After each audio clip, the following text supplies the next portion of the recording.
Before the darkness takes over, let's make a pact. Seal our agreement with a like and subscribe to summon the next nightmare. I have silenced the world for you. No interruptions after minute 15. Just you, the rain, and the story. In return, leave a sign of life. Tell me where you are watching from and what time it is in your world. Lock the door and let's begin.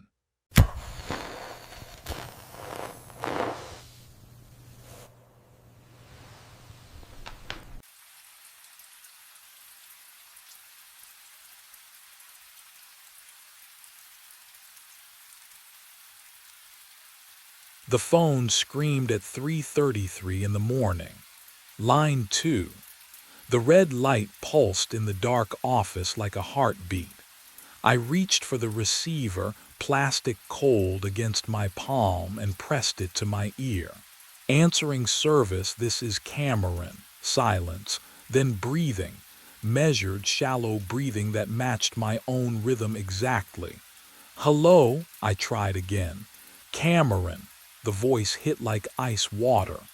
Listen carefully. You're going to die at 6:33 a.m., 3 hours from now. I straightened in the chair. Prank call had to be.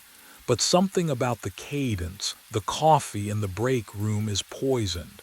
Don't drink it. Don't. Don't touch it. The voice cracked on the last word, and my throat tightened in response.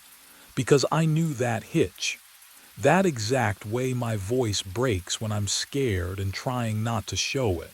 Can you imagine hearing yourself speak when your mouth isn't moving? Who is this?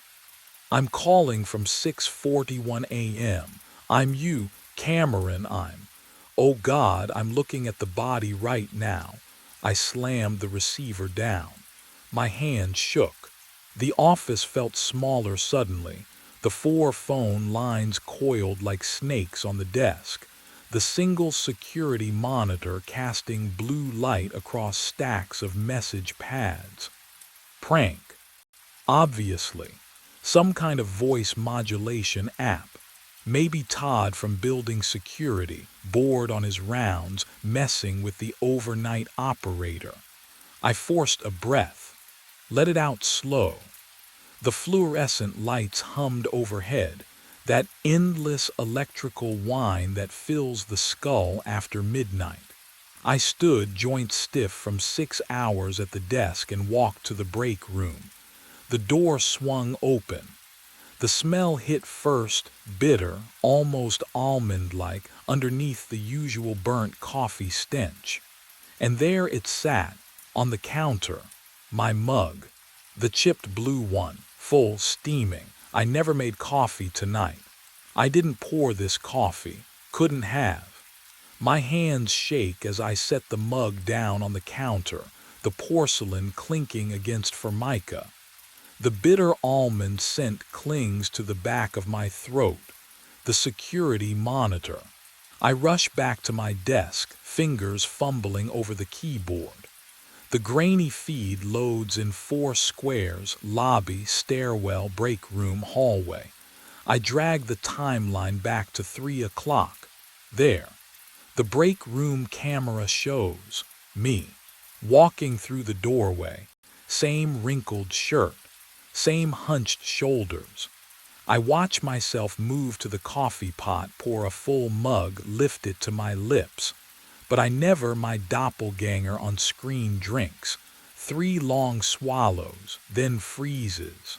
The mug slips from their hand, shattering across the brown tile. The body crumples. Knees buckle first, then the whole frame collapses sideways. One arm stretches out, fingers twitching against the floor. I'm watching myself die. My chest tightens. Can you imagine seeing your own corpse, knowing you're still breathing? The timestamp reads 3:04 a.m. I was at my desk then. I remember answering a billing inquiry. I remember the fluorescent light buzzing overhead. I lean closer to the screen.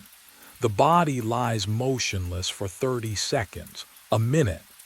The pixels blur together, but I can see the unnatural angle of the neck, the stillness of the chest. Then, movement. At 3:34 a.m., the body sits up, not gasping, not coughing, just sits up, calmly. The figure stands, brushes off its shirt, and walks out of frame toward the hallway, toward the desk where I'm sitting right now. My phone rings. The caller ID flashes my own number again, but this time the timestamp shows 3:34 a.m. From tonight, not the future. I let it ring. My hand hovered over the receiver, but I couldn't make myself lift it. The trilling sound drilled into my skull, each ring identical to the last. 7 rings, 8, 9, then silence. The air still carried that bitter almond smell from the break room, clinging to my clothes like smoke. I needed help. Someone who could explain what I just watched on that footage. I grabbed my cell phone and pulled up Vivian Cross's contact. My supervisor, she'd know what to do. The call connected. One hollow ring. Then a soft click. Dead air, not voicemail, just nothing. I tried again. Same result. One ring, click, silence. My fingers were shaking now. Can you imagine trying to type when your hands won't stop trembling? But I managed to open my messages. Todd Brenner, building security. He was supposed to be on shift tonight. Help. Something wrong with office. Please come to 3rd floor. Urgent. I watched the message send. Watched the status change from delivered to read at 6:27 a.m. The little indicator showed Todd had opened it, seen it, but no typing bubble appeared. No response. Todd, read at 6:27 a.m. Todd, read at 6:28 a.m. I tried the main desk line. One ring, disconnect. The police non-emergency number. One ring, disconnect. My own cell carrier's customer service. One ring, disconnect. Every single call. I stood up so fast the chair rolled backward and hit the wall. The office door, I grabbed the handle and twisted. Locked. I hadn't locked it.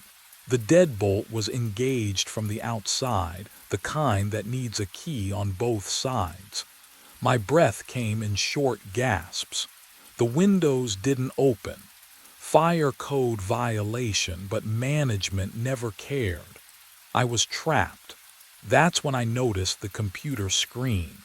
The clock in the corner glowed blue against the dark. 6:29 a.m. 4 minutes until 6:33. 4 minutes until the timestamp on that footage.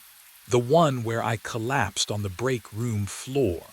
And the phone began to ring again. I answered on the second ring. Look at yourself. The voice was mine, but not lower, ragged like I'd been screaming for hours. Right now, look. Who? Your lips are already blue, the voice rasped. Static crackled behind the words. Skin's gone gray around the edges. You're sitting in that chair, and you're dying. My hand moved to the dark monitor. The screen reflected my face in its black surface. Oh God. My lips were pale, not quite blue, but wrong, bloodless. I touched them. My fingertips felt cold. Not the air-conditioned chill of the office, something deeper, something inside. You feel it now, don't you? My voice. My exhausted, broken voice. The numbness creeping up from your fingers. The metallic taste at the back of your throat. I did taste it. Copper and something bitter. My stomach lurched. I bent over the trash can, tried to force it out, whatever poison was working through my veins. Nothing came. Just dry heaves that left my ribs aching. It doesn't work, the voice said, flat, defeated. You absorbed it hours ago, you just don't remember drinking it. I wiped my mouth with a trembling hand. What are you talking about? This is the 9th loop, Cameron. The 9th. You've died 8 times already. Same chair, same timestamp, and every time you loop back. A wet, rattling breath. You don't remember any of it. My reflection stared back from the monitor. Lips definitely grayer now. The overhead fluorescent buzzed, flickered once. Can you imagine forgetting your own death? 8 times. Why don't I remember? My voice cracked. The line went silent, just static. Just my own breathing echoing back at me. Then, because something doesn't want you to, my fingers found the mouse. Still cold. Still numb. The metallic taste coated my tongue as I clicked through the call system, pulling up the log history. The monitor's blue glow made my skin look corpse pale, or maybe that wasn't the screen at all. 3:33 a.m. Today's entry sat at the top. I scrolled down, there. Same timestamp, different date, 2 weeks ago, another one, 5 weeks back. My breathing sounded too loud in the empty office. That wet, shallow rhythm you can't quite control when panic starts winning. The hard drive whirred as I kept scrolling, and each click of the mouse echoed against the walls like a countdown I couldn't stop. 8 entries total, all at 3:33 a.m., all spanning the last 3 months, and every single one marked with the same patient ID number, 1133. Would you keep digging? Would you want to know? I opened Dr. Hayes's file system with shaking hands. The password I used daily, the one I'd memorized for routing his emergency calls, still worked. His patient database loaded with agonizing slowness. I typed 1133, one result. The file opened. Patient name, Lucia Morno. The name from my employee handbook. The operator I'd replaced. The woman whose desk I inherited, whose coffee mug rotation I'd accidentally continued, whose chair still smelled faintly of lavender perfume under the stale air. I scrolled down, and the words appeared in clinical, sterile formatting. Status, deceased. Cause of death, acute cyanide poisoning. Date of death, 3 months ago. Location, answering service office. 3rd floor. My eyes caught on the final line of the incident report, and something cold slithered down my spine that had nothing to do with poison. Body discovered in operator's chair. The same chair that creaked beneath me right now. My hands shook so hard I knocked the keyboard off the desk. It clattered against the side panel with a hollow thunk, and when I reached down to grab it, my fingers brushed something else. Paper, taped to the underside of the desk. I pulled. The adhesive made a soft, ripping sound that seemed too loud in the silent office. 3 sheets of yellow legal paper, covered in tight, slanted handwriting. Blue ink. The top corner smelled faintly of vanilla perfume mixed with something chemical. Sharp medicinal. The first line read, "If you're reading this, you're already in the loop." My breath caught. I'm Lucia. I worked your shift. Same chair. Same calls. I thought I was losing my mind until I checked the footage. You'll see yourself die. You'll watch yourself stand back up. It's real. The handwriting got smaller, more frantic as I read. The coffee pot. There's a mechanism inside the heating element, timed release. I don't know what chemical, but it smells like almonds. I tested it at 2:47 a.m., traced the wiring. Someone modified it. I flipped to the second page. The letters were shakier here, pressing harder into the paper. I tried to destroy the pot, smashed it, unplugged everything. But the clock reset anyway. I still collapsed, still woke up again at 3:33. The loop doesn't care what I break. The third page had only 4 lines. I think I already drank it. In a timeline I can't remember. It doesn't matter what I break now. I still die because I already did. Below that, a single word underlined 3 times. Run. The phone rang. 3:33 a.m., but the computer clock still read 6:29. Which timeline was I in right now? I crumpled Lucia's final warning in my fist. The security monitor hummed beside me, casting blue light across my knuckles. I needed to see something real, something that made sense. I dragged my eyes to the screen. The footage showed the office. My chair and me, standing beside it. I didn't move. My body stayed frozen in the seat, fingers still clenched around the paper. But on screen, the figure wearing my face stretched, rolled its shoulders, and walked toward the break room. The hallway swallowed it. My lungs forgot how to work. Can you imagine watching yourself move when you haven't taken a single step? The air tasted metallic, like sucking on old pennies. I tried to lift my hand. Nothing. My muscles locked tight as if someone had unplugged me. On the monitor, the figure reappeared, holding a white ceramic mug. Steam curled from the rim. It walked, calm, methodical, back to the desk, set the mug down beside the keyboard, right next to the mouse. Then it turned and walked off screen toward the door. I blinked. The mug sat 2 inches from my hand, white ceramic, still hot. The bitter almond smell drifted up, coating the back of my throat. I never moved.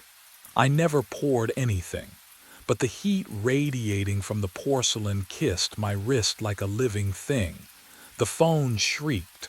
I grabbed it without thinking. My voice came through the receiver, but wrong, flatter, colder. You have to drink it again to close the loop. Again. The word burrowed into my skull. My reflection stared back from the monitor's black edge, lips parted, skin gray, eyes too wide. Behind me in the screen, the break room door stood open. Something moved inside it. I tore myself from the chair. My legs obeyed this time, clumsy, shaking, but mine.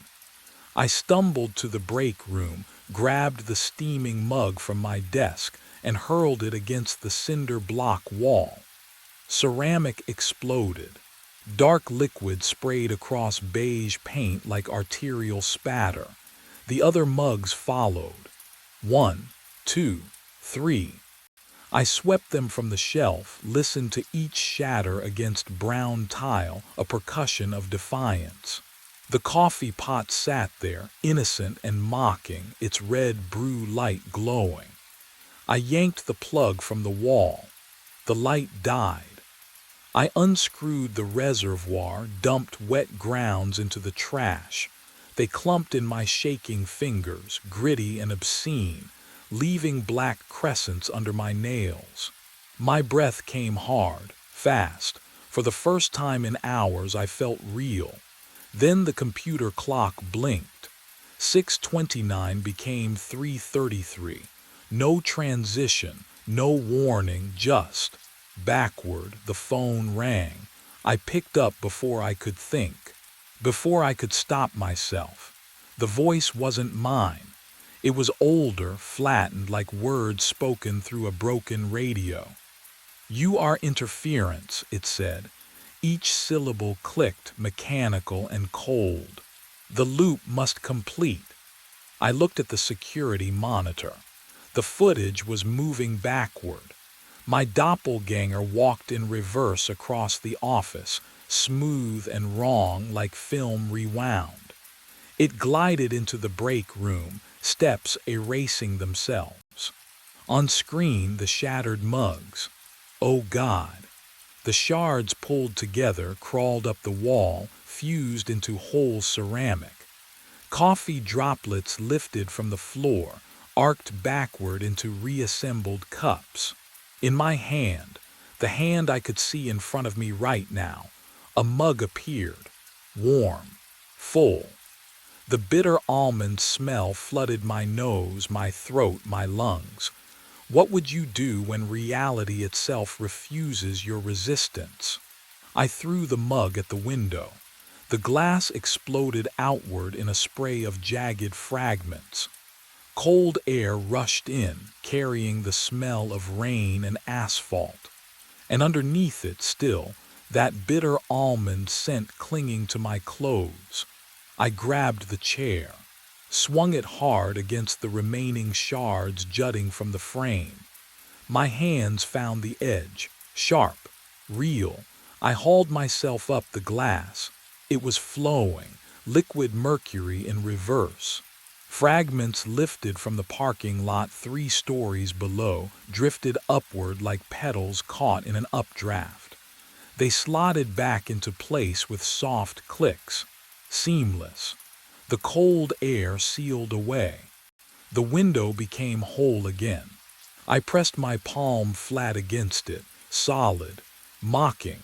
Outside, the parking lot stretched empty under a single flickering lamp. Rain made halos around the light, and there, one car, mine. Navy blue sedan, same dent in the rear bumper where I'd backed into a post last year. But the license plate, I squinted through the glass. The registration sticker in the corner, March. 3 months ahead. March of a year I haven't lived yet. What would you do if your own car existed in the wrong time? I stumbled back to the desk. My hands shook as I rewound the security footage. Not the loop of myself dying and rising further back. Before my shift started. Before 3:33. The timestamp read 2:45 a.m. The parking lot on screen, empty.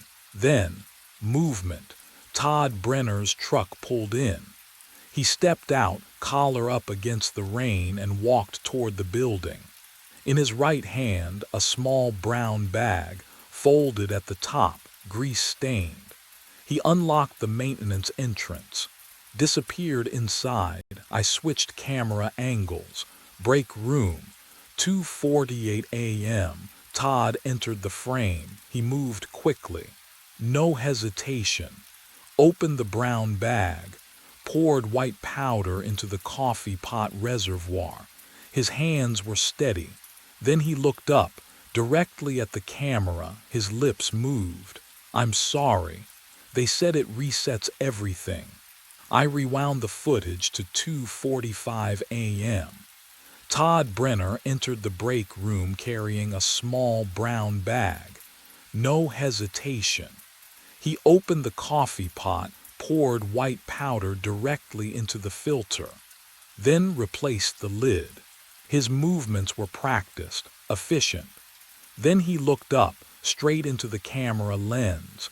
His lips moved slowly, deliberately. I'm sorry, a pause. They said it resets everything.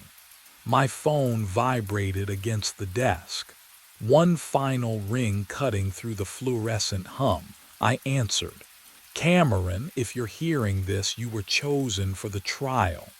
Vivian Cross's voice, but flatter, pre-recorded. The loop tests causality breakdown, if you're still alive.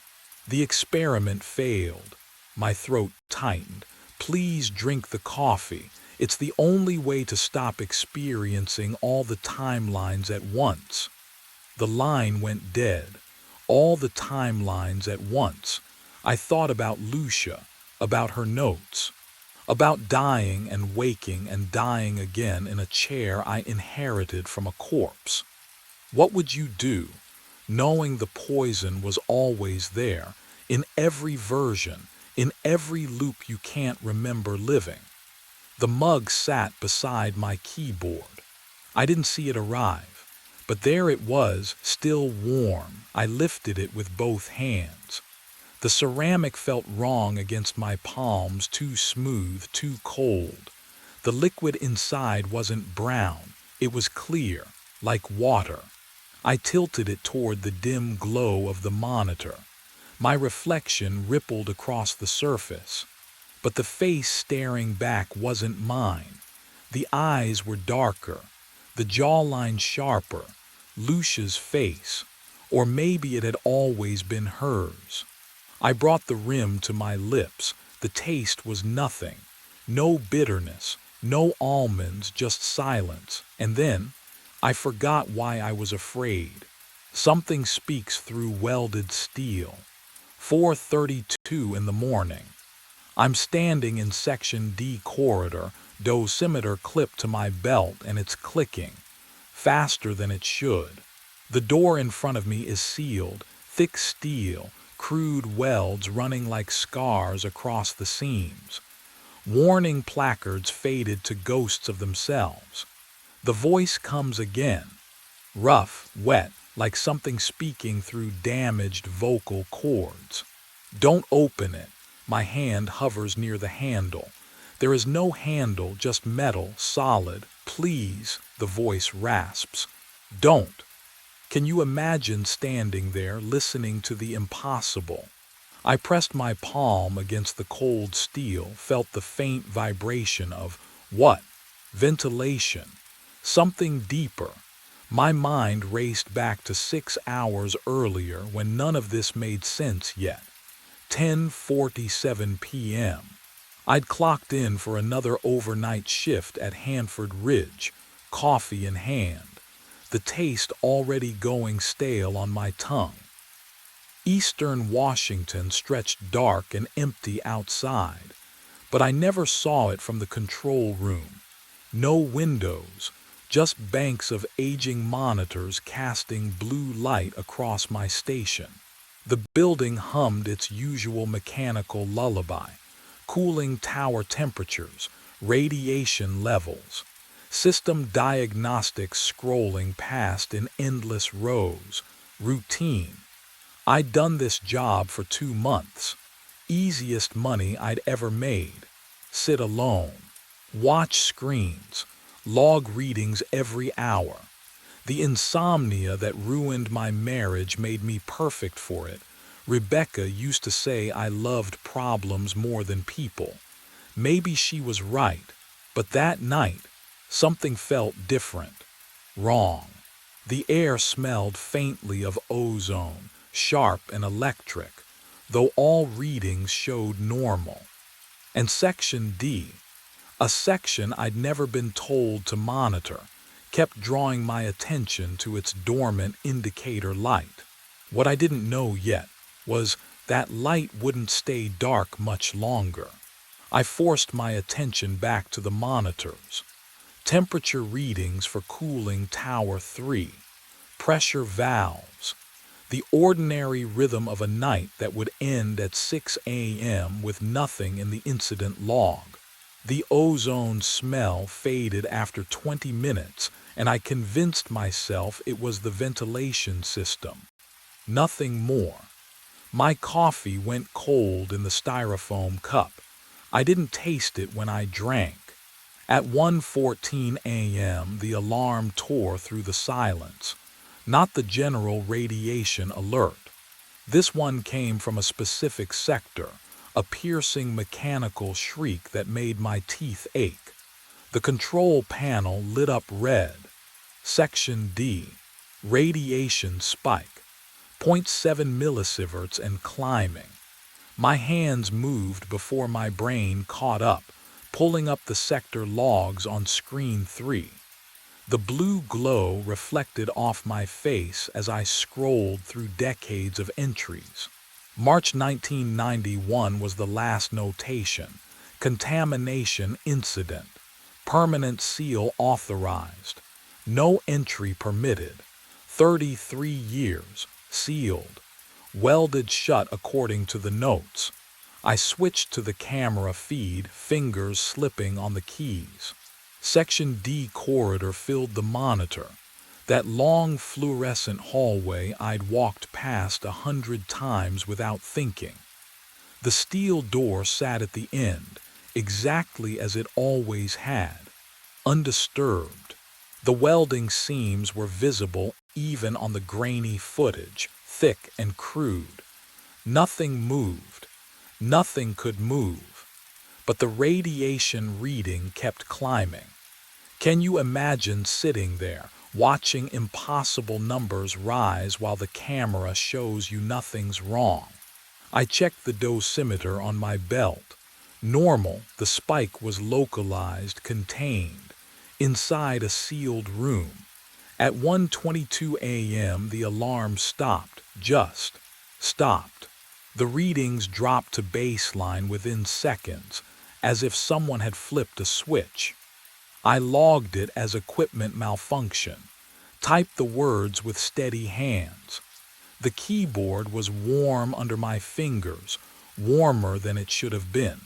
And in the sudden silence I heard it, a sound from down the corridor, metal groaning, once, then nothing. I'd rewound the archive to March. Third night back and I couldn't leave it alone. The groaning from Section D had faded by dawn 2 shifts ago, but the timestamp in the alarm log kept pulling me back. 1:14 a.m. Equipment malfunction. That's what I'd written. I scrolled through weeks of footage, the monitor's glow washing my hands blue. The hum of the ventilation system filled the gaps between my breathing. Stale coffee smell hung in the air, mixed with something metallic I couldn't place. March 5th, 4:17 a.m. The Section D camera flickered, and the door opened. I stopped, rewound, watched again. The welded steel peeled back like foil. A figure in a radiation suit stepped through, walked to my console, the same desk where I sat now, and began working. 8 minutes. I checked the timestamp. At 4:25 a.m. the figure stood, returned to Section D, and the door sealed behind it. My throat tightened. March 12th, 4:17 a.m. Same thing. March 19th, 4:17 a.m. Identical, every 7 days, for months. Always the same timestamp, the same 8-minute window, the same mechanical movements. I cross-referenced the dates against maintenance logs. No one had reported anything. No alarms in the records except I pulled up recent files. My alarm from 2 nights ago, 1:14 a.m. Wrong time, different pattern. I checked tonight's date, March 26th, 7 days since the last occurrence, 4:16 a.m. now. Can you imagine sitting there knowing what you're about to see, knowing you should walk away, call someone, do anything but watch? I pulled up the live feed. Split screen. Section D corridor on the left, my empty chair on the right, captured by the control room camera behind me. 1 minute. The temperature dropped. I felt it on the back of my neck, cold and wrong for a climate-controlled facility. The ventilation hummed louder, or maybe that was blood rushing in my ears. 4:17 a.m. The door opened, not on the recording, in real time. Steel peeling back in utter silence while my monitor showed it still sealed. The figure emerged, but, oh, something was wrong with the way it moved. Too smooth. Each step identical to the last, like frames repeating in a loop. It walked past the camera and I heard footsteps behind me. I didn't turn around. The keyboard began clicking. On the monitor showing my station, I watched gloved hands typing at my console. The same desk where my own hands rested, trembling now. I could hear each keystroke echoing in the empty room, but when I glanced down, the keys weren't moving. The figure typed for 8 minutes. I counted every second. At 4:25 a.m., the clicking stopped. On screen, the figure stood, turned, walked back toward Section D. I heard the footsteps passing behind my chair, felt the displacement of air, smelled ozone and something else, something like burnt copper and decay. The door sealed. My dosimeter hadn't made a sound. I finally looked down at my keyboard. The keys were warm. And there on my screen, a new entry in the containment log I hadn't written. Observation confirmed. Saturation increasing. But what terrified me most was the timestamp on the entry. It was dated 7 days from now. I couldn't look away from the screen. The log entry glowed in the darkness, time-stamped 7 days ahead. My hands were still on the keyboard, but I hadn't typed those words. The ventilation system hummed its endless rhythm overhead, indifferent to the impossible. I needed answers. The incident database sat buried in the system architecture, 4 layers deep in archived personnel files. Most operators never accessed it. Why would they? We monitored temperatures, logged readings, went home. But I'd always been the type to dig. Rebecca used to say it was compulsion, not curiosity, that I couldn't let anything rest. She was right. My fingers clicked across keys, each tap sharp in the silence. Section D Incident Reports. Query, all entries since facility commissioning. The search bar blinked, waited, then flooded with results. 5 names. 5 overnight operators, all dead. I felt the cold air from the ceiling vent wash over my neck as I opened the first file. Michael Torres, March 2003. Cause of death, acute radiation syndrome. The next line stopped my breath. Body discovered inside Section D during routine inspection. Inside. But Section D had been sealed since 1991. The welding was visible on every camera angle, crude, thick beams across the frame. No one could enter. I'd checked the door myself on previous shifts, running my fingers along those rough metal seams just to confirm what the cameras showed. I pulled up the next file. Sarah Chen, October 2007. Same cause. Same impossible location. Then Gregory Penske, 1998. David Ochoa, 2015. Jennifer Marlowe, 2023. Can you imagine finding that pattern? 5 people spanning 30 years, all dying the exact same way in a room no one could access. My coffee had gone cold in its stained mug. I didn't remember when I'd last sipped it. The screen's blue glow painted shadows across my hands as I scrolled deeper, searching for the origin point. There had to be something earlier. Some incident that explained why Section D was sealed in the first place. The file loaded slowly, as if the system itself hesitated to show me. March 14, 1991. Emergency Containment Protocol. Catastrophic coolant breach. And there, buried in the personnel casualty section, a name that made my dosimeter feel suddenly heavier on my belt. Dennis Kavar, technician, age 41, status, sealed during emergency response. The clinical language couldn't hide what that meant. They'd welded the door, with him inside. Lethal radiation exposure, the report confirmed. Extraction deemed impossible due to contamination levels. Time of containment, 4:17 a.m. 4:17. The exact timestamp of every alarm, every manifestation, every impossible door opening I'd watched on the archived footage. My hands were shaking now. I scrolled through Kavar's file, and the details emerged like something surfacing from deep water. He'd been conscious during the welding. Radio contact maintained for, oh God, 40 minutes after the seal.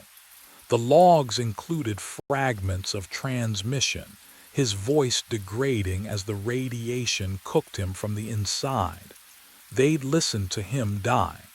I thought of the figure I'd seen, mechanical, precise, working at the console for exactly 8 minutes before vanishing. Was that him? Still working his shift, 3 decades later, unaware he was already dead. The break room's vending machine hummed suddenly to life behind me, its compressor clicking on. I jumped, heart hammering. Just machinery. Just the facility's endless background noise. But when I turned back to the screen, a new detail caught my eye. Kavar's personnel photo stared out from the file. A man with tired eyes and a slight smile. Someone who looked like he belonged on a night shift. Someone like me.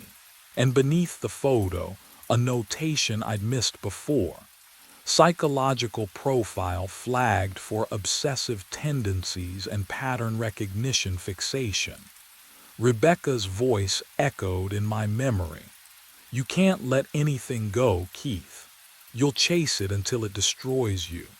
The archive folder contained one more document. Audio file. Kavar's final transmission, timestamped 4:24 a.m., March 14, 1991. My cursor hovered over the play button. I knew I shouldn't listen. Knew that whatever obsession had killed 5 operators before me was already wrapping around my thoughts like wire. But my finger was already moving, already clicking, because that's what I do, that's what I've always done. The speaker crackled with static, and then I heard it, a voice, rough, damaged, barely human anymore. And I realized with ice flooding my veins that I'd heard that voice before, just hours ago, warning me through the welded door, which meant whatever was happening in Section D hadn't started tonight. It had been waiting for me all along. I found Hank Bergstrom's number in the archived personnel files, scrawled in pencil beside a retirement date from 2012. My hand shook as I dialed. 3:42 a.m. Too late to call anyone. I called anyway. He answered on the first ring. You're calling about Section D. His voice crackled with static I couldn't explain. My phone was digital. Night shift operator, am I right? How did you? Because they always call. He exhaled, long and rattling. What's your name? Keith Randall. Keith. A pause. Request a transfer tomorrow. Don't ask questions, just do it. I need to know what happened to Dennis Kavar.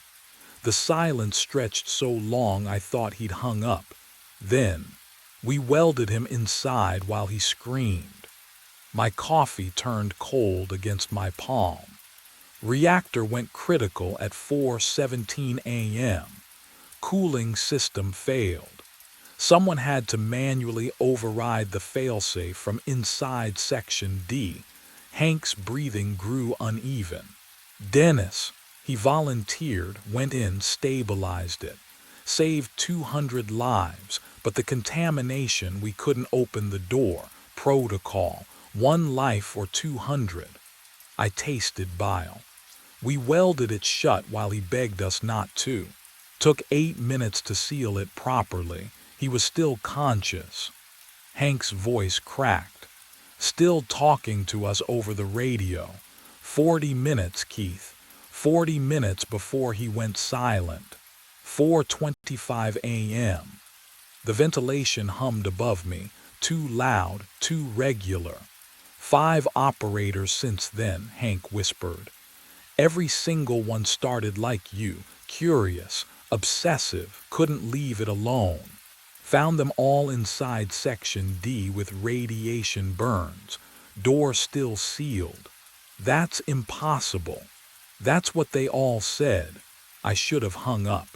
Should have walked to my supervisor's office right then. Instead, I asked, what did they see? Whatever it was, Hank's voice dissolved into static. They followed it inside. The monitor behind me flickered. 4:16 a.m. 1 minute until the door opened. The phone clattered from my hand at 4:17 a.m. On the monitor, the Section D door swung open. Smooth. Silent. The figure emerged in its radiation suit, moving with that mechanical precision I'd watched for 3 nights. It turned toward the camera, visor reflecting fluorescent light, then disappeared from frame. I stood. My chair scraped against linoleum. This time I'd see it myself, confirm it was real, that I wasn't losing my mind like Rebecca always said I would. The corridor stretched ahead, bathed in that sick fluorescent glow. My footsteps echoed too loud against concrete. The ventilation system hummed its constant note, but underneath, was that another sound? Metal groaning? I couldn't tell anymore. Section D's door waited at the corridor's end. 30 feet. 20. 10. I reached out, palm meeting cold steel. The welded seams felt crude under my fingertips. Thick ridges of metal fused 33 years ago while a man screamed on the other side. The door was sealed, completely sealed. No hinges that could move, no mechanism that could turn. Yet on the monitor I'd watched it open. My dosimeter hung silent at my hip. No radiation, no breach. The air smelled wrong, metallic, sharp, like ozone after lightning strikes. Something made me turn. Down the corridor, through the control room window, I could see my station. The monitors glowed, and there, in my chair, the figure sat hunched over my keyboard, working my console. Its suited back blocked the screens, but I watched its helmet tilt as if reading temperature logs I'd written myself. I ran, burst through the control room door. Empty. Just humming monitors and coffee-stained logbooks. But my keyboard, oh God, when I touched the keys they were warm, still warm from someone else's hands. And on the monitor, Section D's door was sealed again, while behind me something breathed against my neck. I stood before Section D at 4:15, 2 minutes early. My fingers traced the welded seams, cold and rough beneath my touch. The faint ozone smell lingered in the corridor, had lingered since I'd first walked this hall nights ago. Or had I only noticed it now? I know you're in there, I said to the steel. My voice sounded small, foolish. What would you do? Speak to a sealed door in an empty facility at 4 in the morning? But the warmth of my keyboard still haunted my fingertips. Something had touched what I'd touched. Silence answered. The ventilation hummed overhead. Then, 4:17 exactly, the typing started, keys clicking, methodical, precise. The sound came through 6 inches of steel, through welded seams that hadn't moved in 33 years. Impossible. But I heard it. each keystroke distinct, deliberate. I knocked 3 times. Sharp raps that sent vibration up my knuckles. The typing stopped. Don't. The voice scraped through the door like metal on bone, rough, damaged, as if the throat producing it had been ruined by screaming. Don't watch anymore, my breath caught. Who? You're in the loop now, the voice rasped. Hallucination, contamination, 5 others. They came looking, opened the door, found nothing but radiation. The operators, I whispered. The 5 who died, seeking truth. A wet, rattling sound, laughter or sobbing, I couldn't tell. Please, stop watching. Every time you see, it gets stronger. I pressed my palm flat against the cold steel. Why does it happen? Silence stretched. Then quieter, desperate. Because you keep asking that question. The corridor lights flickered once, and behind me I heard my console keyboard begin to type, the keys depressed under invisible fingers. Click, click, click. I jerked back from my console, but the typing continued, steady, methodical. The screen filled with radiation exposure logs, my logs, data I'd never accessed. Stop, I whispered. The voice from Section D crawled through the steel again. You wanted to understand. Tell me. A sound like breathing through damaged tissue. March 14, 1991, 4:17 a.m. Containment breach. They sealed me. With the source. Particles bonded to consciousness. Observer-dependent decay. The words made no sense, and yet, every technician who watches strengthens the entanglement. You see me because I need to be seen. The observation itself completes the reaction. My hands trembled. The typing stopped. I fled to the archive terminal, pulling research papers buried in classified folders. Quantum entanglement. Schrödinger's observation collapse. Radiation-induced coherent states. The theory was there. Fringe physics from the 80s. Experiments abandoned because the math suggested consciousness could bind to radioactive decay patterns. If an observer died during exposure, could the observation itself become trapped? I glanced at my dosimeter. 0.03 microsieverts. Yesterday it read 0. The fluorescent lights buzzed overhead, but the pitch was wrong, half a tone too low. That uncanny hum burrowed into my skull. I hadn't entered Section D, hadn't touched the door. But the readings climbed anyway because watching was the contamination. Seeing was the exposure. I should have logged off. Should have walked to my car, driven until the sun rose, requested immediate transfer like Hank begged. Rebecca always said I couldn't let mysteries go, that my compulsions would destroy me. She was right. But can you imagine knowing something impossible is real and choosing to look away? My fingers opened the live camera feed. Section D corridor, 4:16 a.m., 1 minute until manifestation. I leaned closer to the screen and realized I'd already made my choice. 4:13 a.m. I killed the monitors.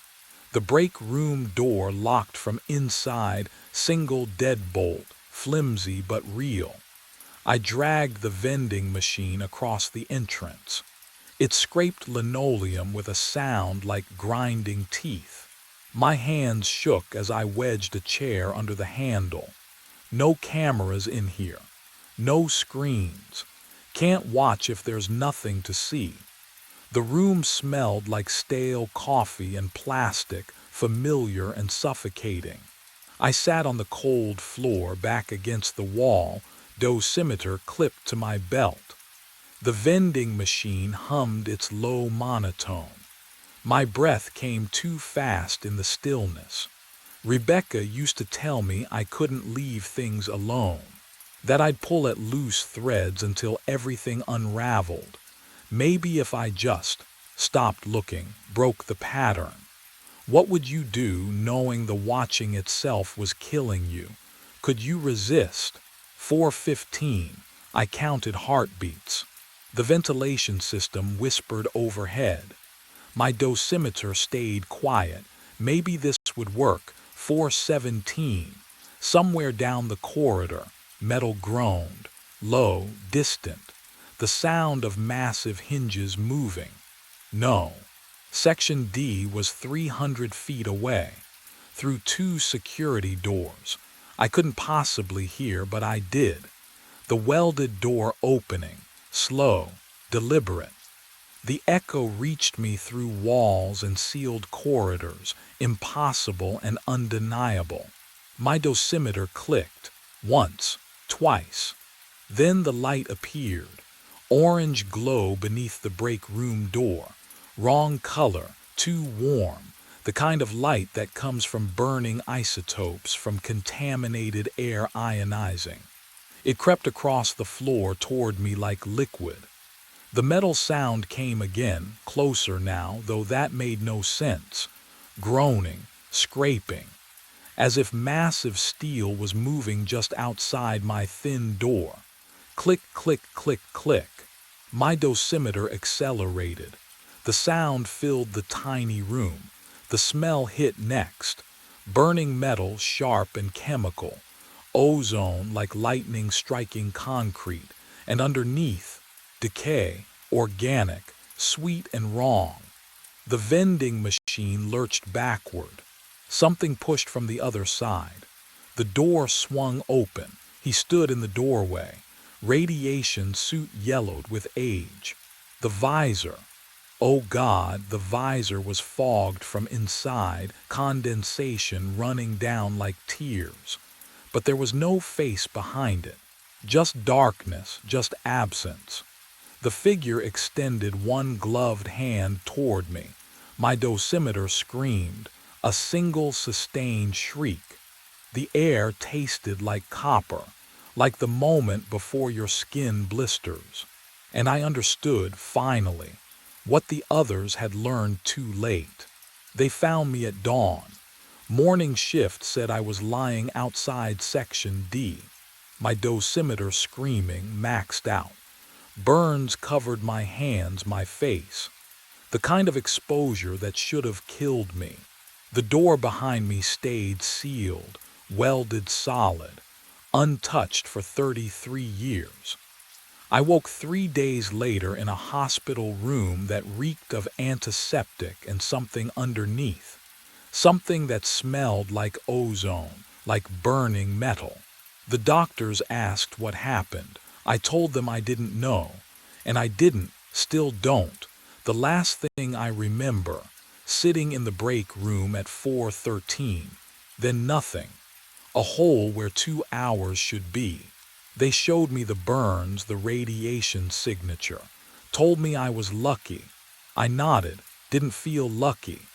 Management offered the desk job 6 weeks later after the skin grafts healed.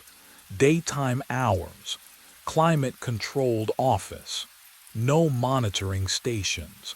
No overnight shifts. I accepted. What else could I do? Can you imagine trying to explain what I half remembered? What I thought I'd seen? They'd already decided. Equipment malfunction, accidental exposure, case closed. I filed reports, attended meetings, went home to an empty apartment every night at 5:30. For 6 months, I almost convinced myself I'd imagined it all. Then Martinez started the overnight shift. Young guy, sharp, reminded me of myself before. He came to my office on a Tuesday afternoon, logbook tucked under his arm. Asked if I knew anything about Section D. My coffee went cold in my hands. He'd logged alarms at 4:17 a.m., checked the cameras, seen something that didn't make sense. I opened my mouth to warn him, then stopped, because I understood finally. Hank had warned me. I hadn't listened. Now Martinez stood there, curiosity bright in his eyes, asking questions I'd asked. The pattern didn't break. It just found someone new to carry it forward. The voices woke me at 3 in the morning. I sat up in the narrow trailer bed, heart already racing. Laughter echoed across the 50 yards between my window and the cave mouth. Clear, distinct. A woman's voice asking about stalactites. A man responding with facts I'd memorized months ago. Impossible.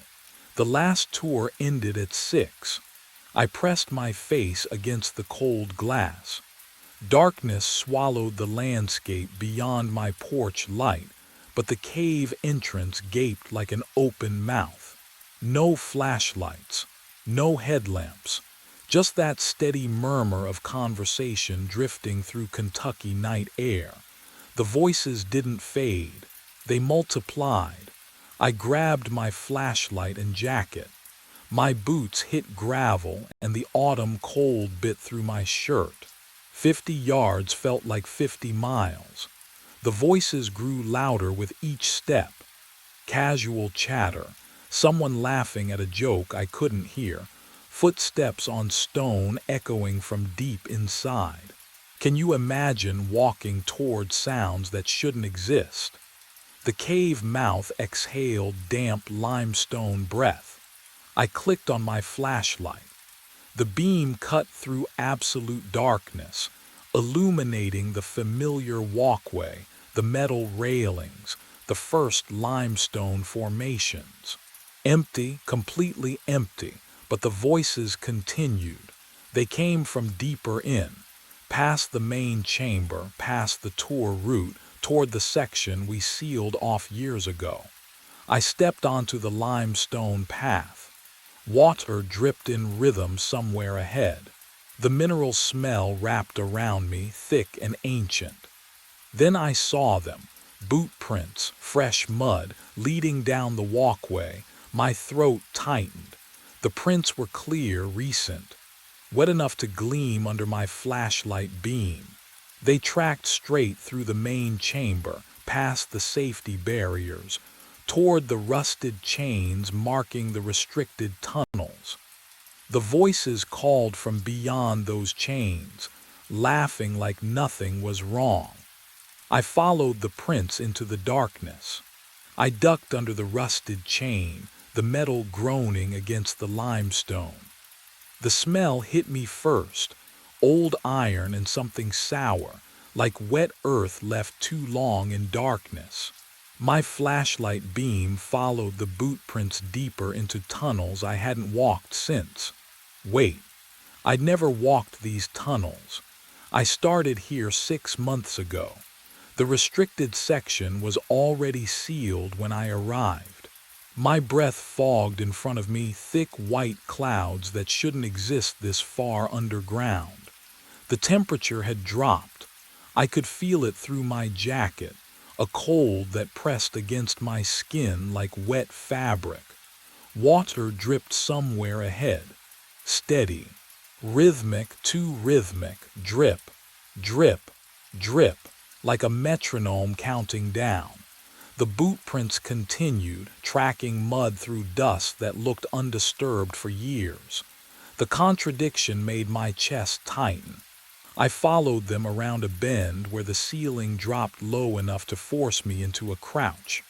My palms scraped against limestone, gritty and damp. The prints stopped. Dead end. Solid rock face. I swept the flashlight across the wall and the beam caught fresh scratches in the stone.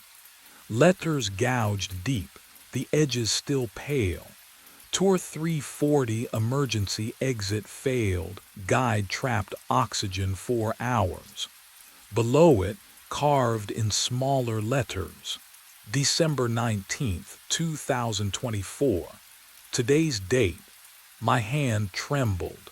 The flashlight beam shook across the wall. Can you imagine finding your own warning? Your own handwriting in stone you've never touched? Behind me, the voices grew louder, not echoing from the main chamber anymore. Closer, moving through solid rock, through limestone that should block all sound. Footsteps approached from inside the wall itself, dozens of them, all walking toward me through impossible space. The voice came through the limestone, clearer now. A tour guide's practiced cadence, echoing facts about mineral deposits and water tables. I pressed my palm against the cold stone. The vibrations buzzed against my skin, words bleeding through solid rock. Blackwater Cave formed over 2 million years ago. And no, that's my voice. I stumbled back. The sound followed me, bouncing off the walls, layering over itself. My own inflections, my own pauses for effect. Reciting facts I'd memorized 6 months ago, but the order was wrong, starting with geological history instead of safety protocols. What would you do, hearing yourself speak from inside the earth? I dropped to my knees in the mud. My flashlight beam trembled across the boot prints leading to this dead end. I lifted my right foot, pressed it beside the nearest print. The tread pattern matched exactly. Every ridge, every worn patch near the heel where I drag slightly when I'm tired. The cold mud squelched between my fingers as I traced the outline. Mine, all mine. The phantom footsteps grew louder, dozens of shoes on stone shuffling closer. Laughter echoed from somewhere ahead, tourists amused by some joke I couldn't hear. I spun, flashlight cutting through darkness. The tunnel behind me stretched empty. No movement, no bodies, just that voice. My voice, droning on about limestone formations. Then my beam caught something metallic lodged in the silt near the wall. Another flashlight, half buried, caked in dried mud. My hand shook as I reached for it, fingers closing around the cold aluminum cylinder. I lifted it free. Oh God, the metal was warm, still warm as if someone had been holding it seconds ago. The warmth of the second flashlight seeped into my palm. Metal that should have been cold as the limestone around me. I dropped it, backed away. My mind raced back to 6 months ago, to the morning I'd signed the paperwork in Corrine, Shelby's cramped office above the gift shop. "You're running from something," she'd said, not a question. I'd stared at the contract. Atlanta, bad breakup, dead-end job, the usual. Her eyes held mine. 50-something, weathered face, hands that knew rope and rock. "This isn't a hiding place, Blake. It's quiet, but not always peaceful. Quiet is exactly what I need." She'd poured coffee that smelled like burnt earth and slid a mug across the desk. "There was an incident in 2011. A guide named Garrett Finley went down for a late inspection. Never came back up. We searched for 3 days, found nothing. No body, no equipment, no explanation." I took the mug. The warmth felt good. "What happened to him?" "Don't know," her voice dropped. "But we sealed the back tunnels after that, chain barrier. No one goes past the main tour route now, no exceptions." "Understood." "I'm serious, Blake," she leaned forward. "You hear anything strange down there, you leave. You don't investigate, you don't linger, you come up." "What would you do? Take a job in a cave where someone vanished without a trace?" I needed the isolation, the distance. The chance to stop thinking about everything I'd left behind. I moved into the trailer 50 yards from the cave entrance. Small, sparse, weak cell signal, perfect, 4 tour a day, same script, same jokes. Tourists laughed at the stalactite formations, gasped at the echo chamber, filed out satisfied. For 5 months and 3 weeks I heard nothing unusual. Water dripping in rhythm, wind whistling through cracks, the settling groan of ancient stone, until this week. The voices started small, a whisper I convinced myself was wind, laughter I blamed on acoustic tricks, footsteps that stopped when I turned around. I told myself caves played with sound, warped it, made you hear things that weren't there. But tonight, holding that warm flashlight in the dark, I understood something Corrine had been too afraid to say. Garrett Finley never left these tunnels, and neither would I. I climbed out at dawn. My hands still shook from holding that impossible warmth in the darkness. Inside the trailer, I opened the park records on my laptop. The keys felt cold under my fingertips. Damp paper smell rose from the file box Corrine had left me during orientation. Incident reports, tour logs, maintenance sheets yellowed at the edges. I needed to understand Tour 340. The logs ran sequential. Tour 337, Tour 338, Tour 339, and then nothing. The date beside 339 matched the day Garrett Finley disappeared. Tour 340 had never happened. My breath caught, but I'd heard it. I'd followed its footprints. I'd seen the warning scratched with today's date, the countdown, the emergency exit notation. Can you imagine finding proof that something impossible exists? I searched the incident file for Garrett's name. The report was thin. Male 34 hired 8 months prior vanished during routine inspection. No body recovered. Section sealed by order of Dixon Reese. There was a photo. Oh, the room tilted. I gripped the desk. That face. Those hands. The way his shoulders hunched slightly forward like mine did after a long shift. Garrett Finley looked exactly like me, not similar, not close. Identical. My pulse hammered in my ears. 3 sharp knocks rattled the trailer door. I flinched, nearly knocking over cold coffee from yesterday. Blake, Corrine's voice, but wrong, tight with fear. I opened the door. She stood in morning mist, arms wrapped around herself despite the humidity. Her eyes locked on mine, searched my face. Her mouth opened, closed. "You," she whispered. "You look just like Garrett." The words hung between us like a held breath. Behind her, past 50 yards of wet grass, the cave mouth exhaled its endless cold into the warming air. And from somewhere deep below, I heard footsteps beginning their descent. I didn't wait for the footsteps to reach us. "I have to go," I said, pushing past Corrine toward the trailer door. The cold morning air hit my face, sharp with the smell of wet limestone and something older, something wrong. Behind me, Corrine called my name, but the sound felt muffled, like I was already underwater. My truck sat where I'd parked it 6 months ago, or 8 months ago, depending on whose timeline I believed.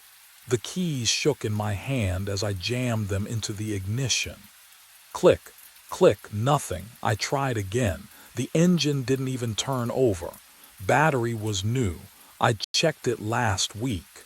My palms were slick against the steering wheel and I could hear my own breathing, too fast, too shallow in the confined cab. Fine. I'd walk. The access road stretched ahead, familiar gravel crunching under my boots. 20 minutes to the main highway.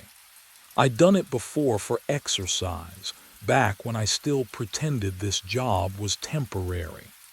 The cave mouth yawned to my left as I passed, that constant 50-degree exhale brushing the back of my neck. I didn't look, I walked faster. Pine trees lined the road, their shadows stretching in the early light. I counted my steps. 400, 600. The rhythm calmed me, gave me something to focus on besides the pressure building in my chest. Like I'd forgotten to breathe properly, like the air wasn't reaching deep enough. 800 steps. The trailer appeared ahead. No, that's... I spun around. The road behind me stretched empty, gravel undisturbed except for my own footprints leading back the way I'd come. I'd been walking in a straight line. I'd felt the incline, the slight curve past the equipment shed. Can you lose 20 minutes and end up exactly where you started? I ran this time. Same trees, same shadows. The numbers in my head wouldn't stop. 2 hours, 53 minutes, counting down to something I couldn't name. I'd never started counting, but the knowledge sat in my skull like a stone, cold and absolute. The trailer door hung open. Corrine was gone. The cave pulled, not metaphorically. I felt it in my sternum, a fishhook tug toward that black mouth. My legs moved without permission, carrying me down the wooden steps, past the rusted chain barrier I'd crossed last night. The air grew thick, pressing against my eardrums. Every tunnel branched wrong. I tried the northern passage toward the old echo chamber, but the walls curved, narrowed, and deposited me at the restricted section's dead end. I tried again. Western route toward the formation they called the cathedral. The path twisted back on itself, limestone slick under my boots, and delivered me to the same scratched warning. Same muddy boot prints. Same emergency exit rusted shut. 2 hours, 38 minutes. I pressed my forehead against the cold stone, trying to remember when I'd started counting.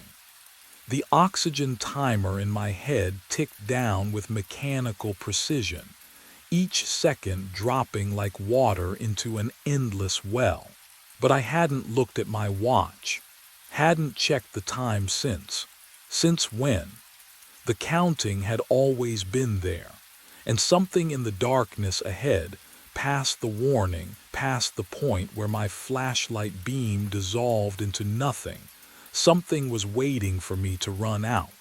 The figure ahead wore my jacket. I stopped. Flashlight beam shaking against wet limestone. Same olive canvas. Same frayed cuff on the left sleeve. The back of his head, my head, turned slightly and I saw the curve of my own ear, the exact angle of my jaw. He moved forward, boots squelching in mud. I couldn't breathe. The cold air pressed into my lungs like stones, mineral-scented and stale, but I forced myself to follow. What else could I do? Stay frozen in the dark. The double reached a junction where 3 tunnels split. He stopped, turned. Oh, God, my face, pale as cave fungus. Mouth moving, shaping words I couldn't hear. His eyes, my eyes, locked onto mine, but there was no recognition. No shock, just terror, raw and endless. His lips kept moving, forming the same silent phrase over and over. Then he pointed deeper into the left tunnel. I tried to speak. What are you? He turned and walked into solid stone, not through a passage, into the wall itself. Gone. My hand reached out, touched the limestone where he'd vanished. Solid, cold, real. Can you imagine what that feels like? Watching yourself disappear into rock. Something echoed from the left tunnel. A voice. My voice. I forced my legs to move. Every step felt wrong, like walking against current. The tunnel sloped downward, narrower now, and the voice grew clearer. Reciting. Blackwater Cave formed approximately 300 million years ago during the Mississippian period. Water dissolved the limestone, creating passages at a rate of, I rounded the corner. There I was again, standing in profile, gesturing to empty air, giving a tour to no one. My mouth moved in perfect sync with the words echoing off stone, but the tone was flat, mechanical, like I'd said them 10,000 times and lost all meaning. Please stay behind the guide at all times. The formations are fragile and, hey, I said. He didn't stop, didn't turn. Hey, louder now. Nothing. He continued the script, turning to face where a tour group should be, smiling at vacant darkness. Further ahead, past his frozen performance, I saw movement. Another figure crouched low. No, not another, me again. This one knelt at the dead end, right arm moving in jerky motions, scratching, metal on stone.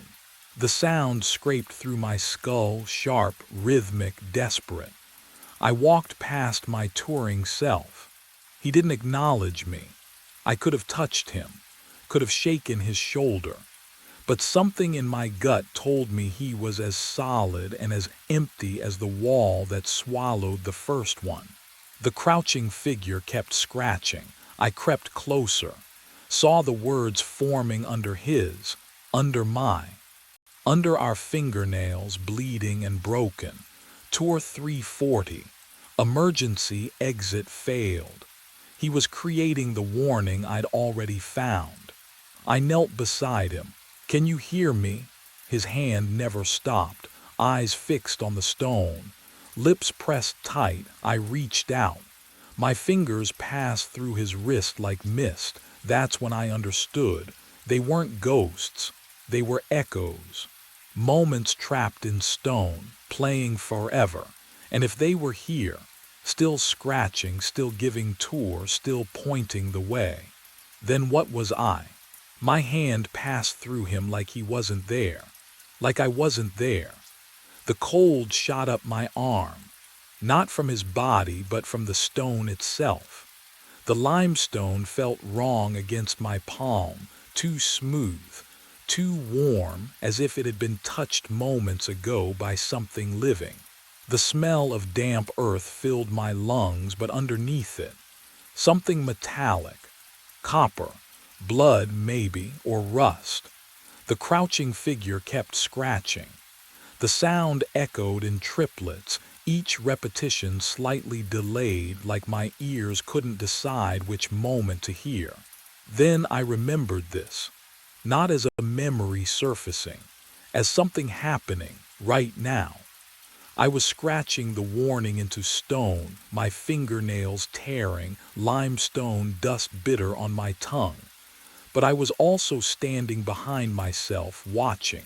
And I was somewhere else entirely, shaking Corinne's hand on my first day, her smile tight with something unspoken. 2011, 6 months ago, the same handshake, the same trailer, the same damp cold seeping through my jacket. Can you imagine holding two lives in your head at once? Both real, both true, both ending here in the dark. The tour guide version of me spoke through the walls, his voice, my voice, reciting stalactite formation rates. But the words layered wrong. I heard myself say 10,000 years and 6 months ago, and never all at once, syllables bleeding together like water through limestone. Oh, no, I'd done this before, not remembered it. Done it, the descent, the voices. The boot prints that matched mine because they were mine, left hours ago, days ago, years ago. Time didn't move right down here. It folded.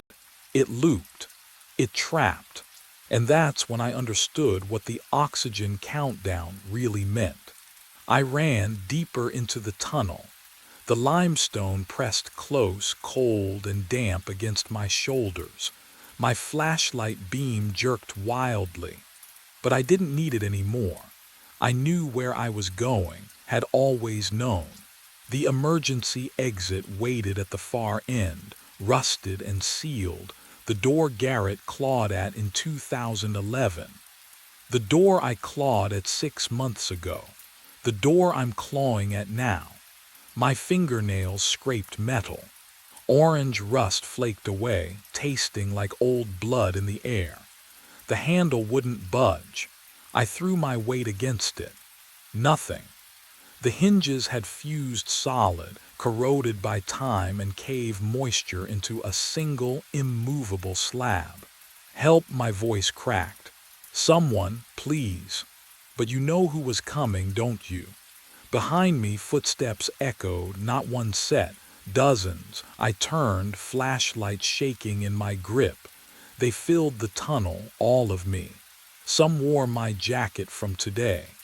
Others had clothing I didn't recognize but somehow remembered buying. One was bleeding from a head wound I'd never received. Another clutched a flashlight with a dead battery. They moved in unison, faces slack, mouths opening. When they spoke, my voice layered over itself in impossible harmony. Tour 340. The exit failed. Oxygen remaining. 0 hours. I pressed against the rusted door. My chest should have been burning, lungs screaming. But I breathed normally, easily, the cave air flowing through me like I'd been part of it for years. I couldn't die here. Can you understand that? The loop wouldn't allow it. Death would have been mercy. An ending. This was continuation, eternal repetition. The countdown had always been a lie. One of the figures stepped forward. His face was mine, but older, resigned. He pointed back toward the sealed section, toward the chains and the warning scratched in stone. You have to go back, he whispered. Seal it. Forget. Start again. And that's when I understood what Corrine had been trying to tell me the whole time. I wake to morning sun through the trailer window. The light feels warm, normal. 6 months I've been here now and the routine fits like old skin. I stretch, feet hitting cold linoleum and shuffle to the coffee pot. The aroma fills the small space, bitter, comforting, real. The schedule sits on the counter, 4 tour today. I scan the list. Tour 340, something flickers in my chest. Unease maybe, but I don't know why. My phone buzzes. Corrine. Blake, she says, her voice sounds tight. I need to check on you. I'm fine. I sip coffee. Why wouldn't I be? A pause, long enough that I hear her breathing. You remind me of someone. Be careful today, okay? Don't go wandering after hours. Corrine, I know you don't remember. Her voice cracks. Just promise me. She hangs up before I can answer. I stare at the phone. What don't I remember? The coffee tastes wrong suddenly. Too bitter. I set it down and look out the window toward the cave mouth 50 yards away. Cold air seems to drift from it even in daylight, carrying the smell of limestone and standing water. Tonight, I'll hear something. I don't know how I know this, but the certainty sits heavy in my gut. Voices, maybe. Footsteps echoing where no one walks. Tonight, I'll descend. Can you imagine forgetting your own nightmare? Waking clean only to walk straight back into the dark. The muddy boot prints are already there, waiting in tunnels I haven't entered. The warning is already scratched into stone, my handwriting, though I've never held the tool. Tour 340 has always been scheduled. I've always taken this job. I've always descended. The loop doesn't need my memory. It only needs my feet to carry me down, again and again, into the cold and the dark and the voices that are all mine. I finish my coffee. The sun climbs higher. Tonight comes regardless. Pen 12 was supposed to be empty. I checked the manifest twice before starting rounds. The clipboard felt heavier than usual in my cold hands. Or maybe that was just the way the night pressed down on everything out here. 10:47. My boots echoed against concrete as I approached the pen, flashlight cutting through the dark, but something stood in the center. A cow, brown and white patches, completely still, just staring at me. I stopped. The air tasted wrong. Colder here than the other pens, and that didn't make sense. The facility's heating was uniform. I'd worked here 3 years. I knew every sound, every smell, every degree of temperature by heart. The cow didn't move, didn't shift weight or flick its tail. Its eyes caught my flashlight beam and reflected nothing. I glanced down at the manifest again. Pen 12, empty. Scheduled cleaning tomorrow morning. No livestock assigned. So what the hell was I looking at? My breath came out in small clouds as I climbed over the gate. The metal was ice under my palm. Can you imagine that silence? Not even the usual shuffle of hooves from neighboring pens. Just my heartbeat and boots scraping concrete. I got close enough to see the ear tag. The number stopped me cold. LEO 4379, my employee ID number. The cow blinked. Once. Slow and deliberate. That's when the smell hit me. Metallic, thick, like copper pennies left in a closed fist too long, like the taste of blood before it reaches your tongue. I'd smelled it before, somewhere, but my mind wouldn't place it. The cow's mouth didn't move, but somewhere behind its eyes, I saw recognition. And that's when I realized it was looking at me the way you'd look at a replacement. I thumbed the radio. Frank, I need you to check something. Static crackled. Then his voice, bored and tinny. What's up, Leo? Pen 12. The manifest says empty, but there's a cow here. I stared at the animal. It hadn't moved. Hadn't blinked, just watched. Hold on. Keys clicking in the background. System shows pen 12's been empty since Monday. No livestock assigned. No tag registered. My throat tightened. Frank, I'm looking right at it. You sure you're at 12? The number was painted on the gate. Bold, white, 12. Yeah, I'm sure, he sighed. Take a picture, send it through. Good, yes, evidence. I pulled out my phone, hands steadier than they should have been. The camera focused. The cow filled the frame, that metallic smell still thick in the cold air. I snapped the photo. The screen showed bare concrete. I blinked, lowered the phone. The cow stood 3 feet away, massive and silent. Raised the phone again, empty pen, just gray floor and shadows. Leo, Frank's voice broke through the static. You send it. Yeah, it's, my voice felt distant. Have you ever doubted your own eyes? Wondered if your mind was betraying you? I clipped the radio, took a step forward. The cow didn't move. Didn't react. I reached out slowly, my fingertips trembling as they met the hide. Cold, not cool. Not damp from night air. Cold as freezer meat. As something dead for days. I jerked my hand back, but the cold clung to my fingers, spreading up my wrist like frostbite. The cow's ear tag swayed slightly, my employee number catching the dim overhead light. And then, oh God, then its jaw moved. The jaw moved, and my voice came out. Not a moo, not animal sound, my voice. The same flat Midwest tone I'd heard on voicemails, the one Cheryl said always sounded tired.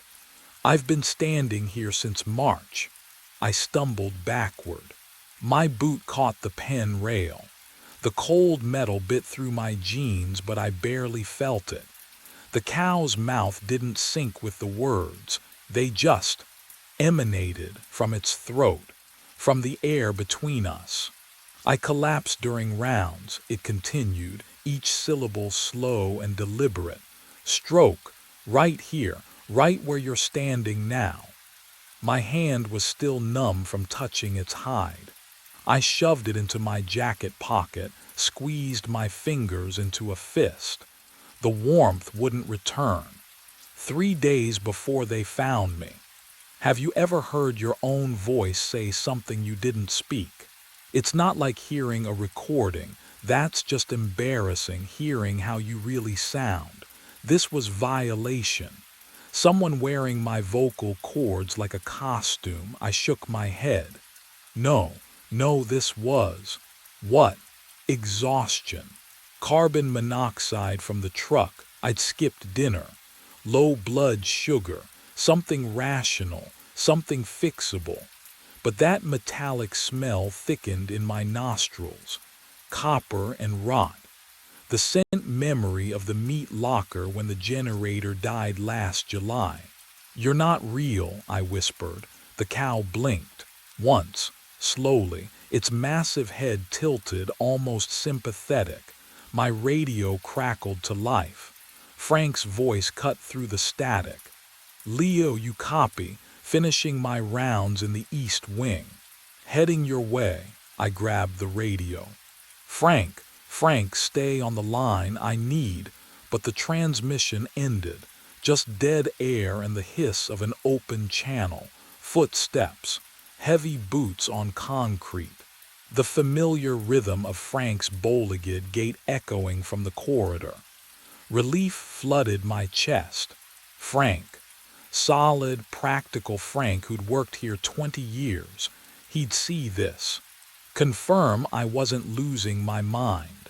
We'd call animal control, figure out how something this size got in, laugh about it next week over coffee. The footsteps grew louder. I turned toward the corridor entrance. Frank, over here, pen 12. You gotta see, Frank appeared under the overhead light. 58 years old, thermos in one hand, clipboard tucked under his arm. His breath fogged in the cold air. He walked right past me, not around me, past me. His eyes swept the pen, landed on the empty space where I stood and continued moving. No recognition, no pause. Frank, I shouted. My voice bounced off the concrete walls. He kept walking, boots scuffing, humming something under his breath. Some old country song he always hummed. I lunged forward, reached for his shoulder. My hand passed through empty air. He was already 10 feet away, turning the corner toward the south pens. The radio crackled again. Frank's voice. East Wing clear, pen 12 clear, moving to loading docks. I stood there, radio hanging from my belt. My breath should have been fogging like his. It wasn't. I raised my hand to my mouth, exhaled hard, watched for the white vapor. Nothing. The cow watched me with patient, knowing eyes. And when it spoke again in my stolen voice, I finally understood why the air had grown so cold. The cow spoke again in my voice. Check your pulse. I pressed 2 fingers against my left wrist, pushed harder. The skin felt room temperature, no colder. like touching raw chicken from the back of the fridge. I shifted my grip, searching for the familiar throb beneath the surface. Nothing. I tried my neck, pressed until my fingertips ached or should have ached. The pressure registered as information, not sensation. Like watching someone else get touched through a screen. No pulse, no heartbeat. I stood there in pen 12, fingers jammed against my carotid artery, and felt absolutely nothing moving inside me. Have you ever tried to find your own heartbeat and failed? The panic that floods through you, except I felt no flood. No adrenaline spike, just silence. The absence where my body's rhythm should have been. I exhaled hard, watching for fog. The cold air stayed clear. My chest rose and fell, habit, muscle memory, but nothing came out. I was breathing the way you move your legs in a dream, the motion without the function. Cheryl kissed me goodbye at 8:45. I remembered the warmth of her lips, the coffee smell on her breath. She'd adjusted my collar, her fingertips brushing my neck. Had she noticed then? Had my skin already felt wrong to her touch? I looked down at my left hand. My wedding ring hung loose on my finger, too loose. I'd worn that band for 19 years, snug enough to leave an indent. Now it twisted freely, the gold dull under the fluorescent lights. I pulled it off. It slid away with no resistance, and underneath my finger showed no tan line at all. But the skin beneath looked thin, translucent. I could see the shape of bone through it like wax paper wrapped around wire. I stared at the bone beneath my skin, translucent as wax paper. Russell Payne. The cow's voice, my voice, broke through my paralysis. I looked up. Its dark eyes held something I recognized now. Resignation. That was my name, it said. Before pen 12. The metallic smell thickened. My stomach turned, though I couldn't feel hunger anymore. Couldn't feel much of anything except the cold radiating from the concrete beneath my boots. You had the stroke 20 minutes ago. The cow didn't blink. 10:47 p.m., right behind me, where you're standing. I stepped back. The concrete felt wrong under my feet, too solid. Too real for someone who wasn't breathing. You're on the ground in pen 12 right now. The cow's jaw moved with my cadence, my Nebraska drawl. I'm watching you die. No, your phone's 3 feet from your hand. You tried to reach it. Couldn't. The air pressure changed. Or maybe I just finally noticed the silence, how the usual hum of the facility had vanished. How isolated pen 12 really was. Can you imagine standing in a place where sound just stops? Tomorrow at dawn I'll be free. The cow shifted its weight, hooves scraped concrete. You'll replace me. The words didn't make sense, couldn't make sense. That's not, my voice cracked. I'm standing here, I'm talking to you. For now, run. Every instinct screamed it. I turned, boots pounding concrete. The exit corridor stretched ahead, fluorescent lights buzzing, the first sound I'd heard in minutes. My legs moved but felt distant, like borrowed limbs. Behind me, that metallic smell grew stronger, and ahead, oh God, ahead the corridor was turning back. The corridor opened back to pen 12. I stopped, gasped. My legs buckled beneath me, but I didn't fall. I just stood there swaying. The metallic smell wrapped around my throat like a fist. There, on the concrete, me. I was lying on my side, one arm stretched out, fingers curled toward nothing. My eyes were open, staring at the wall. My mouth hung slack. a thin line of drool connecting my cheek to the floor. The phone lay 3 feet away, screen still glowing. 10:51 p.m. 4 minutes. 4 minutes since I'd found the cow. I couldn't move, couldn't breathe. No, wait, I wasn't breathing anyway. Was I? My chest didn't rise. Didn't fall, just still. Boots echoed down the corridor. Frank. I spun toward the sound, relief flooding through me. Frank would see. Frank would call someone. Frank would. He walked right past.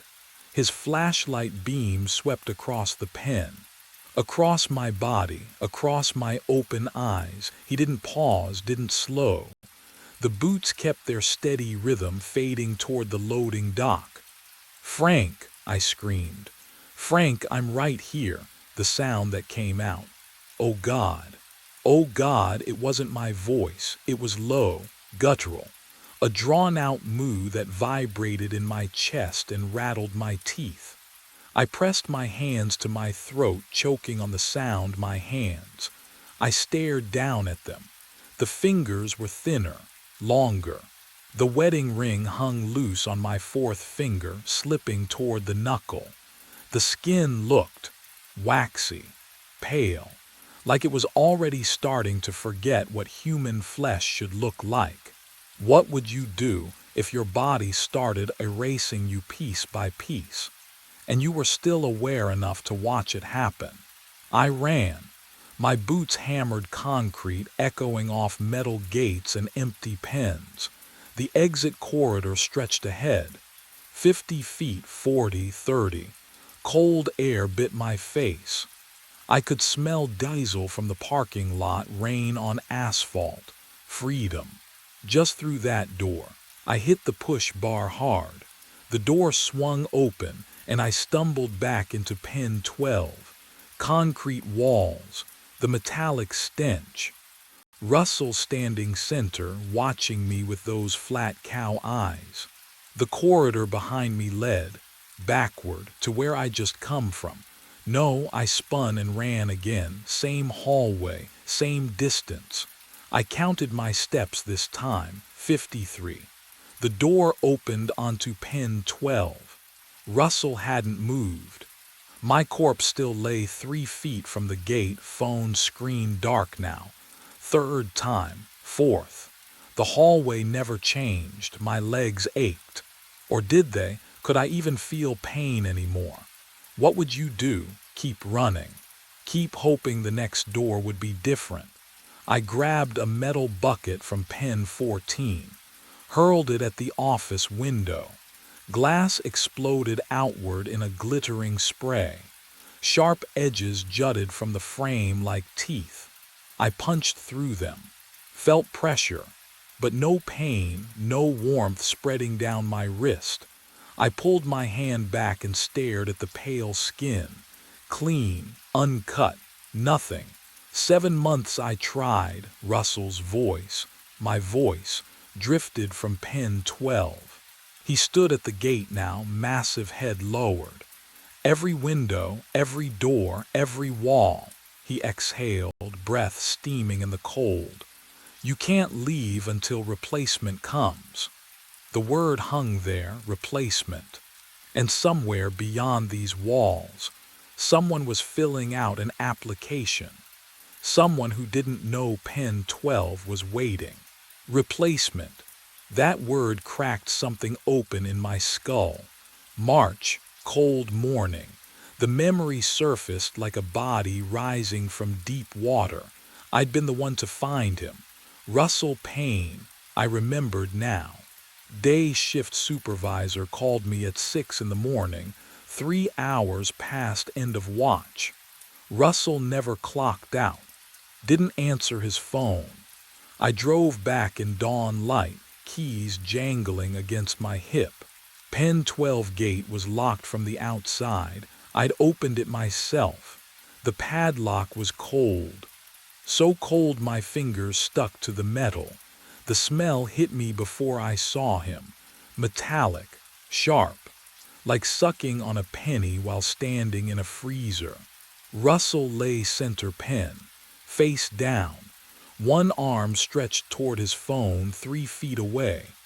The concrete around him was darker, not blood, just wrong.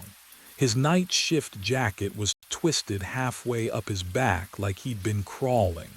Can you imagine finding that, your coworker? 3 days rotting in an empty pen nobody checks except during auctions.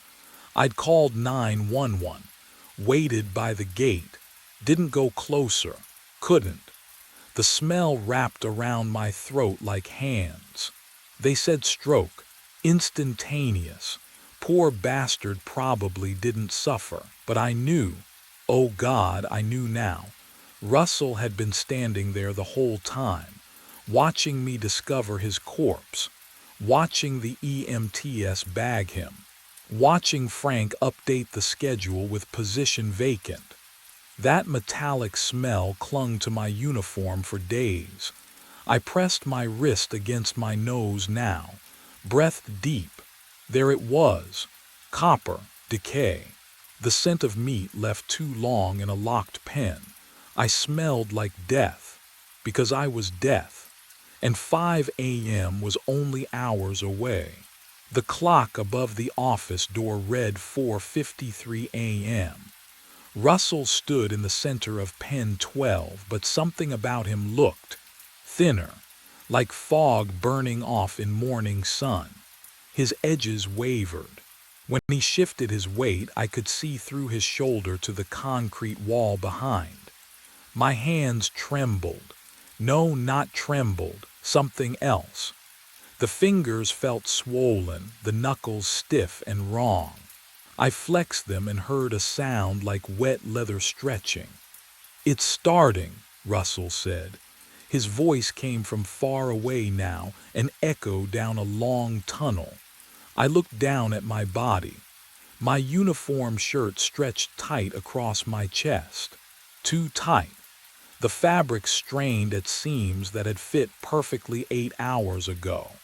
My spine ached with a deep, grinding pressure, as though something was compressing each vertebra, forcing them to bend in directions they were never meant to go. Can you imagine feeling your own skeleton betray you? I dropped to my knees in the dirt outside pen 12. The impact should have hurt. It didn't. My kneecaps met the ground with a dull, distant thud. I pressed my palms flat against the cold earth and tried to breathe, tried to remember what breathing felt like. "Write it," I gasped, to myself, to anyone. Write a warning, my boot. I could drag it through the dirt, leave a message for whoever came next. I scraped my heel in long, deliberate lines. DANG, each letter took forever. My leg felt heavier with every stroke, the ankle joint grinding like rusted hinges. ER.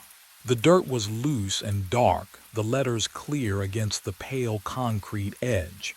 There, 7 letters, 1 word. I stared at them for 3 seconds. The dirt shifted, smoothed itself, like invisible hands brushing it flat. The letters faded, no, not faded, erased, pulled back into the earth as though they'd never existed. "I tried that too," Russell said. His voice was barely a whisper now. 17 different ways. It won't let you warn them. My spine bent further. I felt my ribcage expanding, the bones spreading outward. My shirt tore along the back seam with a soft, ripping sound that seemed obscenely loud in the pre-dawn silence. Think about the last time your body felt like your own. Hold that memory. Because mine was slipping away and I couldn't, the side door clanged open. Boots on concrete. Heavy, familiar rhythm. Frank's walk. I'd heard it 1,000 times during shift changes. "Leo," his voice carried across the empty pens. "You still here, buddy?" I tried to stand. My legs wouldn't straighten. The knees bent backward now, just slightly, just enough to make standing upright impossible. I crawled toward the sound of his footsteps, my hands scraping against the concrete. "Frank!" I tried to shout. My throat produced a low, guttural sound. Not words, not human. His boots passed 10 feet away. I could see him through the gaps in the pen rails, coffee thermos in one hand, clipboard in the other. His eyes swept across pen 12. Across my body, the one still lying on the floor where I'd collapsed 7 hours ago. He didn't stop walking. "Leo," he called again, louder now, annoyed. "Your truck's still out front." He pulled his phone from his belt, pressed it to his ear, and 3 feet from my dead hand, my phone began to ring. The concrete is cold beneath my hooves. I stand center of pen 12, exactly where Russell stood, where I found him 7 months ago. My body, this body, smells like copper and rot. The air tastes metallic. I can feel the yellow tag clipped to my ear, swinging slightly when I move my head. 10:47 p.m. Boots echo down the corridor. New rhythm, younger gait. I know this sound. The way I used to walk these pens before everything ended. Derek rounds the corner. He's 29, fresh hire. Frank mentioned him during orientation. I remember now, fragments of conversations before my stroke. He carries the same flashlight I used, wears the same navy jacket. He stops, stares. "What the hell?" I try to speak, try to force words through this throat. "Run, leave, don't stay until dawn." What comes out is a low, wet moo.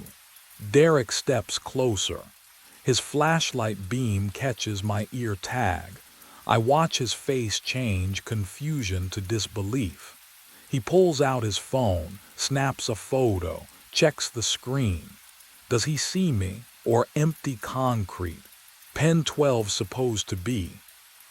He scrolls through something, the manifest.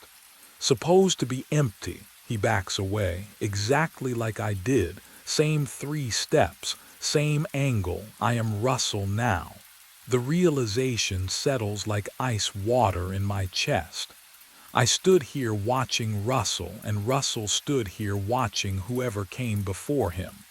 The cycle doesn't break, it loops. Pen 12 always has a cow. Pen 12 is never empty. Derek's boots retreat down the corridor. I wait. In 7 months, he'll collapse during rounds. In 7 months, I'll watch him transform. In 7 months, I'll fade, and he'll take my place. The facility hums around me. Fluorescent lights buzz overhead. Somewhere, Frank is making coffee in the night office. I blink once. The concrete is cold beneath my hooves. I stand, I wait. The cycle holds. Dirt filled my mouth when I woke. I spat, tasted grit and iron. The concrete was cold beneath my cheek, rough against my skin. I tried to move, couldn't. Something held me tight around my chest. My harness, clipped to what? I blinked into darkness, vision swimming. The carabiner was locked to a safety ring bolted into the turbine foundation. When had I done that? I couldn't remember clipping in. Couldn't remember lying down. The wind howled across the Iowa flatland, cutting through my work jacket like it wasn't even there. 2 a.m. cold, October cold, the kind that makes your bones ache. I sat up slowly. My hands, oh God, my hands were shaking. Not from the cold, from something else. Something that sat in my chest like a stone, heavy and wrong. I looked down at my palms. They were pale in the darkness, trembling so hard I had to clench them into fists. The wind turbine loomed above me. Turbine 7. White paint glowing faint in the moonlight, tower stretching 200 feet into the black sky. The blades weren't turning. Silent, still. And then I remembered falling. The memory hit me like a fist. My boot slipping on the platform edge. The rail too far away. My fingers grasping at empty air.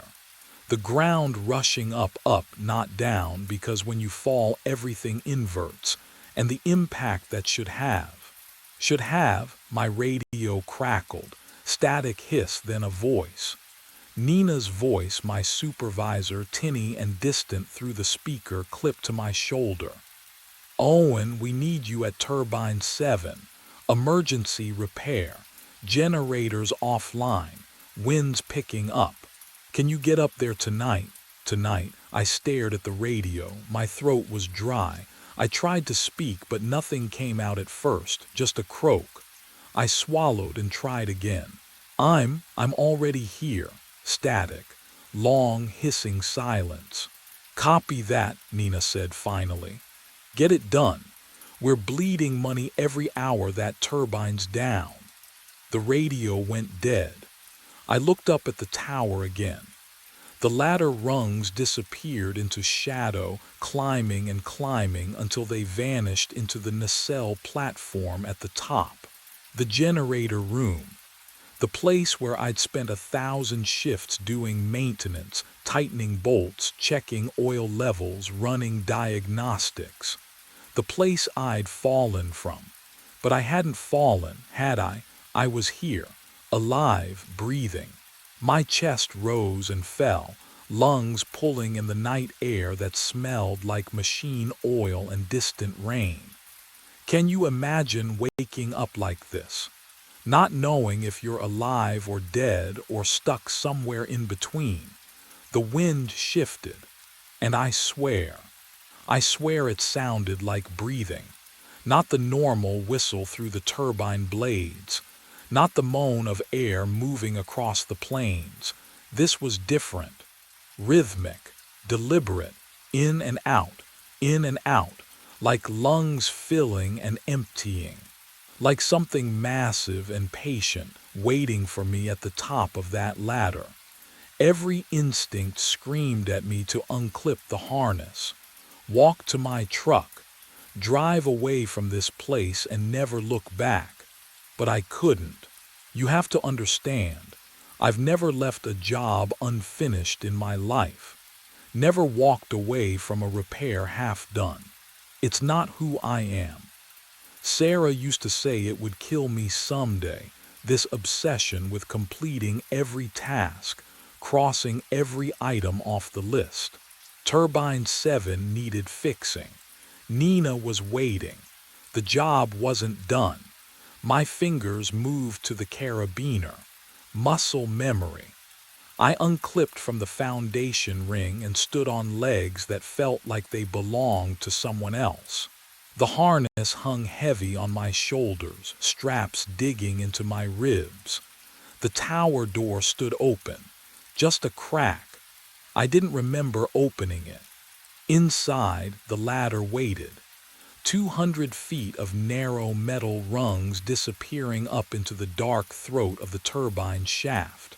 I'd climbed it 1,000 times, knew every handhold, every place where the paint had worn smooth from workers' gloves. I reached for the first rung. The metal was ice cold against my palm. My hand was still shaking, still wrong. What would you do? If every cell in your body screamed danger but your mind said climb. I stepped onto the ladder. The wind's breathing followed me into the shaft. The hatch should have closed behind me, spring-loaded, automatic. But when I glanced down, it remained open. A rectangle of lesser darkness against the black, and something else. Something that made my grip tighten on the rungs until my knuckles went white. There were marks on the ladder, scuff marks, boot prints in the dust coating the metal, fresh prints. Going up, I was alone on shift tonight. I was always alone for the overnight emergency calls. That's why they called me. Owen Trace, the guy who'd climb in any weather, fix anything, never complain about the isolation or the hours. So whose boots had left those marks? The ladder groaned under my weight. Or maybe it was the tower itself, metal expanding and contracting in the cold. 200 feet of steel shifting infinitesimally, singing its quiet song. I climbed. One rung, another. The shaft walls pressed close on all sides, barely wider than my shoulders. My breath echoed. My heartbeat thundered in my ears. Somewhere above, in the nacelle at the top of this ladder, something was waiting. I didn't know what, but I was going to find out. The rungs bite into my palms. Cold. Each one clangs under my boots like a countdown I don't want to finish. The wind screams past the ladder shaft, and I press my body against the metal, trying not to think about the 200 feet of empty air behind me. Climb, that's all, just climb. My breath fogs in the narrow shaft. The radio crackles at my hip, static, then silence. I keep moving. One rung, another. My arms shake. But I've always been good at finishing what I start. The nacelle hatch groans open under my weight. Inside, the generator room is smaller than I remember. Cramped. The smell hits me first. Stale air, metal tang, something lived in. And there, against the wall, a sleeping bag, unrolled. Water bottles lined up like soldiers. A spiral notebook resting on top. I crouch beside it. My knees protest. The handwriting inside is mine. Oh God, can you imagine that? Seeing your own words in a book you've never written. The dates stretch back 4 months. Daily entries, observations, routines, wind speeds, repair logs, all in my writing, getting shakier as the pages turn. The last entry is tonight's date. Tonight I climb turbine 7. My pulse hammers in my ears. I flip backward through the pages. Every single one mentions this moment, climbing, finding the notebook, reading these exact words. Over and over. The same sentences repeating like a prayer I never learned. Therefore, I've been here before. Below me the hatch slams shut.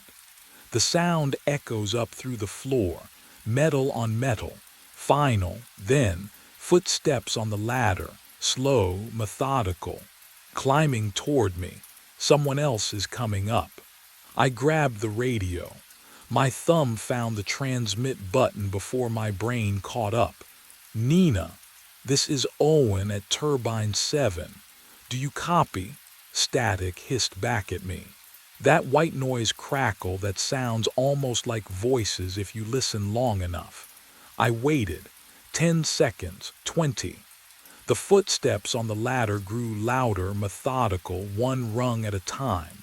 Nina, please, I need. Nothing. I switched channels. Vince. Vince, you there?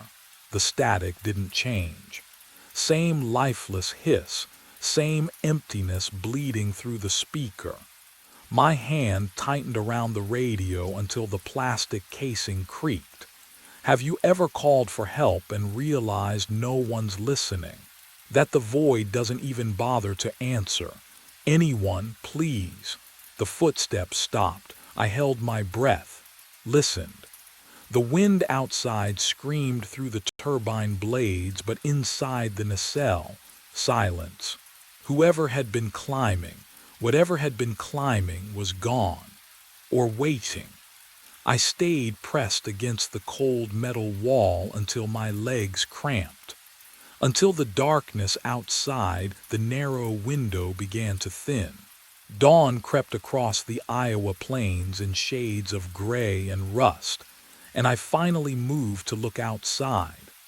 The wind farm stretched empty beneath me. 50 turbines stood in perfect grid formation across the flatland, their blades turning slow and synchronized. But no trucks moved between them. No workers, no lights in the distant office trailer. The parking lot sat 200 feet below. Gravel, oil stains. My truck was gone. I pulled out my phone. The screen glowed harsh against my face, and the numbers there made my stomach drop. 2:03 a.m. The same time I'd woken at the turbine base. The same time on every page of that notebook. My phone had been showing 2 a.m. for how long? Hours. I'd watched the sun rise, but the clock, it had never moved forward at all. I had to get out. The ladder rungs bit cold through my gloves as I descended, 200 feet of vertical metal trembling with every gust. Each handhold echoed up the shaft, a hollow, rhythmic clanging that made my teeth ache. The wind howled outside the tower, but inside I could hear my own breathing bouncing off steel walls. Down, just keep going down. My boots found the rhythm, hand, foot, hand, foot. The darkness below felt safer than the nacelle above with its impossible notebook and frozen clocks. Whatever was happening up there, I needed ground beneath me, solid earth, real. Then I heard it, footsteps climbing up. I froze, one hand locked on a rung, vertigo pulling at my gut. The sound grew louder, steady, mechanical, exhausted. Someone was ascending toward me through the shaft. "Hello," my voice cracked. "Vince, Nina." No answer, just the footsteps. Closer now. The beam of a headlamp cut through the darkness below. I squinted against the glare, trying to see past it. A figure emerged from the shadows, climbing with the slow determination of someone who'd made this journey 1,000 times. The light hit his face. My face. What would you do? Would you scream? Run? I couldn't move, couldn't breathe. He looked. Wrong, hollow-eyed, skin too pale, like something drained of color. His work jacket hung loose on his frame. My frame. And his hands gripped the rungs with a tremor I recognized from my own exhausted nights. He climbed past me without a word, without even a glance, his breath coming in shallow gasps that didn't match the rhythm of his movements. Too fast. He was breathing too fast for someone climbing so slowly. I pressed myself against the ladder, metal biting into my ribs. He continued up toward the nacelle. I followed. What else could I do? The questions burned hotter than my fear. Inside the nacelle, he moved straight to the notebook, flipped it open with shaking hands, and began to write. I crept closer, reading over his shoulder in the dim glow of his headlamp. The words appeared in my handwriting. I saw myself today. He paused, pen hovering. I am not alone in the loop. I stepped back from the duplicate, the cold metal wall biting through my shirt. The figure kept writing, pen scratching paper in steady rhythm, not acknowledging me at all. My breath came shallow, fast. The nacelle air smelled wrong, metallic and stale, like old copper. Then I heard it. Another set of footsteps on the ladder below. The hatch groaned open. Someone else climbed into the cramped space, and the temperature seemed to drop 10 degrees. He wore my face, my work jacket, but his eyes, hollow, empty. He moved to the far corner, sank down against the wall, and went still, catatonic, staring at nothing. I pressed myself tighter against the generator housing. Hey, can you? He didn't blink. The wind outside howled, and the whole nacelle vibrated with a low-frequency hum that rattled my teeth. I could feel it in my chest, that awful thrumming like the turbine itself was breathing. More footsteps. A third version of me appeared through the hatch, frantic energy radiating off him. He went straight to the equipment panel, fingers flying over switches and gauges. Checking, rechecking. His lips moved silently, counting something I couldn't hear. Sweat darkened his collar despite the freezing air. Then a fourth. This one climbed onto the exterior platform. I watched through the small window as he stood at the railing 200 feet above the ground and stared down into the darkness. Just standing there. The wind whipped his hair. He didn't move. None of them looked at me. How many times have I climbed this tower? How many versions of myself are trapped here, repeating the same motions, unaware of each other? Or worse, fully aware. Can you imagine waking up and discovering you're not even the first copy? My hands trembled. I counted them again. One writing, one catatonic, one checking equipment, one outside, 4 of me. But the hatch was opening again. I couldn't stay. Not with 5 versions of myself crowding the nacelle, not with the hatch opening again below. I grabbed the ladder and descended into the gray light of dawn. The rungs were cold, ice cold though it wasn't winter. My palms stuck to the metal as I climbed down, and the wind howled through the lattice framework of the tower like something trying to get in. Or out. 200 feet is a long way to descend when you're shaking. Each step echoed up and down the shaft. My breathing sounded too loud in my ears. At 100 feet I paused. My hands ached. Below, the concrete pad at the turbine base materialized through the grayness. The parking lot beyond sat empty. No trucks, no other workers, just endless flatland stretching to the horizon. 50 feet, 20, 10. My boots hit concrete. I stepped away from the ladder and looked around, searching for what? Evidence. Answers, some proof that I wasn't losing my mind. That's when I saw it. The stain on the concrete, dark, rust brown, too large to be oil. It pooled near the tower base, spattered in a pattern I recognized from safety videos. Impact spray. Blood next to it. Oh God. Next to it sat a cracked safety helmet. Yellow, my company's logo on the side. And beside that, a single work glove, palm up, fingers curled. I crouched down. My knees wouldn't hold me. The glove, the memory surfaced like something drowning coming up for air. 4 months ago. The dispatch call crackling through my radio at 2 in the morning. Emergency repair, turbine 7, generator fault. I remembered climbing, exhausted from a double shift. Nina's voice urging me to hurry before the system failed completely. I remembered the nacelle hatch, the tools scattered, the loose bolt on the generator housing that I reached for without clipping my safety line first. Just 1 second, one careless second, the bolt turned. The platform edge was closer than I thought. My boot slipped on the grated metal. I grabbed for the railing, missed. The wind screamed past my ears. 200 feet. The ground rushed up and I couldn't even scream because the air ripped the sound from my throat. The impact, I never felt the impact. Can you imagine that?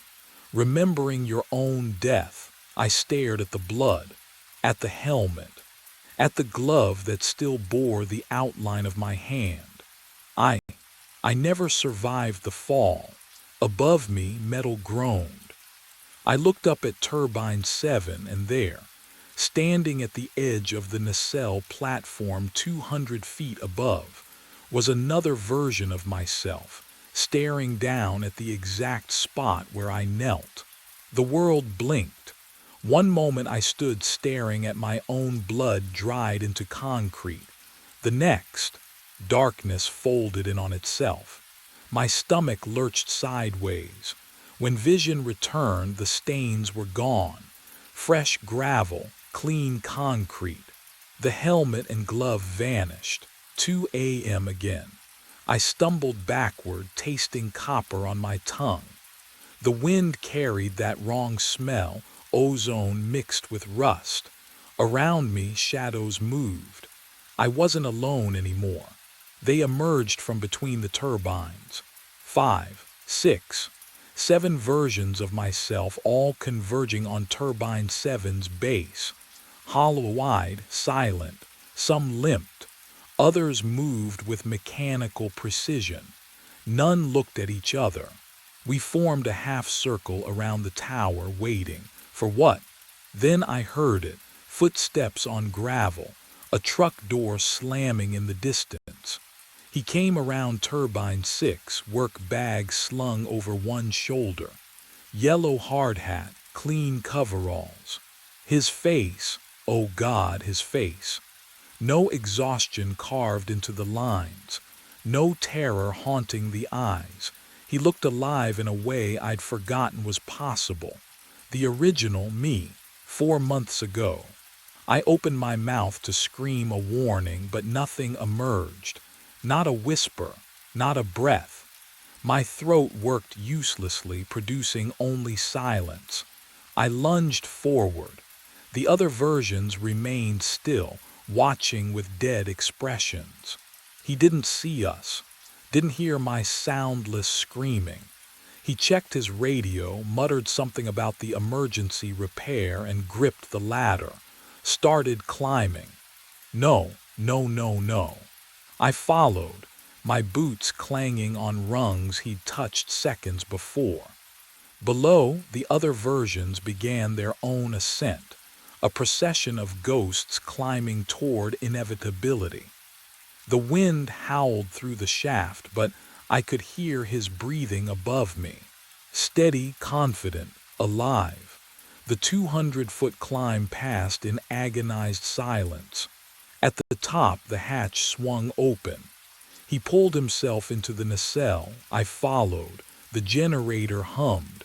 Tools lay scattered. And there, on the primary mount, the loose bolt gleamed in his flashlight beam. He reached for it. I lunged forward, hand outstretched toward my own wrist. My fingers passed through flesh like smoke through wire mesh. No resistance, no contact, just the cold absence of matter where my hand should have gripped solid bone and tendon. The other me, the living me, didn't flinch, didn't register my presence at all. He was focused on the generator housing, eyes tracking the loose bolt that had vibrated free from its mounting bracket. I watched his face, my face, calculate the risk. Saw the familiar frown of concentration, the way his jaw set when he'd already decided to do something reckless. "Don't touch it," I tried to say. The words formed in my throat but died before reaching my lips. No sound emerged, not even breath. I was a ghost haunting my own last moments. The wind howled through the nacelle vents, carrying the sharp smell of turbine grease and ozone. Behind me, the other versions stood in their silent vigil, hollow-eyed witnesses to a tragedy they'd each lived and died through. How many times had they tried what I was trying now? How many desperate, futile attempts to change what couldn't be changed? My living self reached for the bolt. I threw my body between him and the generator housing, passed straight through, tried to knock the wrench from his hand. My fingers slipped through metal like it was made of fog. I grabbed for his shoulders, his arms, his tool belt. Nothing. I couldn't touch the physical world any more than a reflection could reach out from a mirror. What would you do if you could see yourself walking toward death but couldn't make a sound, couldn't move a single object, couldn't change anything at all? The bolt came free in his hand. The vibration hit immediately. The housing lurched sideways, throwing him off balance. His boots scraped metal. I heard the screech, felt the echo of panic that must have flooded his veins in that instant. He grabbed for the safety rail. Missed. His body tilted backward. Legs kicked empty air. The wrench tumbled from his fingers, clattering against the platform grating. Time stretched and compressed simultaneously, the way it does in nightmares when you're falling and can't wake up. He dropped through the open hatchway. The impact, oh, God. I felt it in my own chest. Not a memory, not an echo.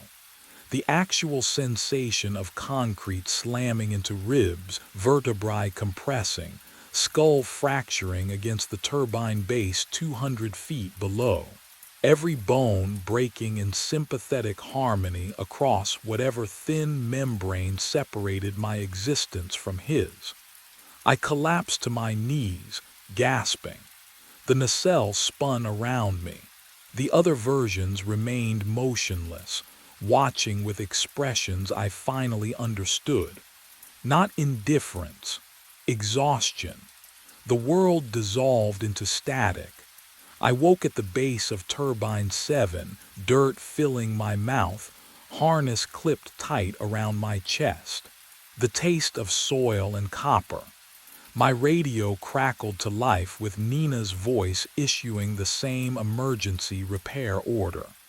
2 a.m. again. Always. I pushed myself upright, spitting grit from between my teeth. Looked up at the tower rising into darkness. The wind sounded like breathing through broken lungs. But this time, something felt different. This time, I could still feel the phantom warmth of where my hand had passed through my own wrist. And beneath the static on the radio, buried under Nina's voice, I heard another sound. Footsteps, coming from inside Turbine 7, descending. Someone was already up there, waiting for me to climb. I push up from the concrete, but I'm also still falling. My stomach lurches, 200 feet of empty air rushing past, wind screaming in my ears. At the same time, my knees grind into gravel. Dirt crusts my tongue. I taste copper. Blood, my blood. The harness digs into my ribs, or maybe it doesn't exist at all. I can't tell anymore. I blink. And the sky flickers. Night, day, night. The turbines strobe between shadow and blazing sunlight. My hand presses against cold concrete, but phantom warmth bleeds through from somewhere else, some other wind. The footsteps I heard descending. They're ascending now, or always were. Time folds in on itself like wet paper. I stand, I climb. I fall, all at once. My boot finds the first rung inside Turbine 7. The metal hum vibrates through my bones, but it's layered. Dozens of identical vibrations stacked atop each other, slightly out of sync. I hear my own breathing echo down the shaft, except it's not an echo. It's me climbing below me, above me, beside me in moments that haven't happened yet or already passed. The hatch opens. I'm in the nacelle. Oh, God, they're everywhere. Versions of myself fill every inch of space, overlapping like double-exposed photographs. Some crouch in corners. Others claw at the walls. One stands at the platform edge, teetering. Their mouths stretch wide, screaming, but no sound emerges. Just the hollow whistle of wind through broken teeth. I try to speak. My jaw moves. Nothing. We are all screaming silently. The sleeping bag materializes and vanishes. The notebook flips open, pages covered in handwriting that shifts between ink and blood. My handwriting, except whose hand actually wrote it? Which version of me? Which loop? I can't remember falling anymore, or maybe I never stopped. I stop screaming. The other versions of me. They flicker, fade, dissolve into the cold metal walls. My breath steadies. The nacelle smells like oil and rust and something older, time itself maybe gone stale. I can feel the floor beneath my boots again. Solid, real enough. I tried fighting this for so long, tried understanding it, tried escaping. But what would you do when the only way forward is to stop running backward? I kneel beside the sleeping bag and smooth out the wrinkles. My hands remember the motions. I line up the water bottles against the wall, labels facing out, the way I always did during maintenance shifts. The notebook sits open, pages covered in my handwriting, frantic at first, then measured, then, accepting, I pick up the pen. Daily observations I write, schedules, routines. The words flow easier now. No panic. No questions I cannot answer, just the work, the task. Unfinished things demand completion, and this is what remains. Therefore, I stay. The wind howls outside, but it does not sound like breathing anymore, just wind. The nacelle hums with the turbine's rotation, a lullaby of grinding gears and spinning blades. I cap the pen, set it down beside the notebook.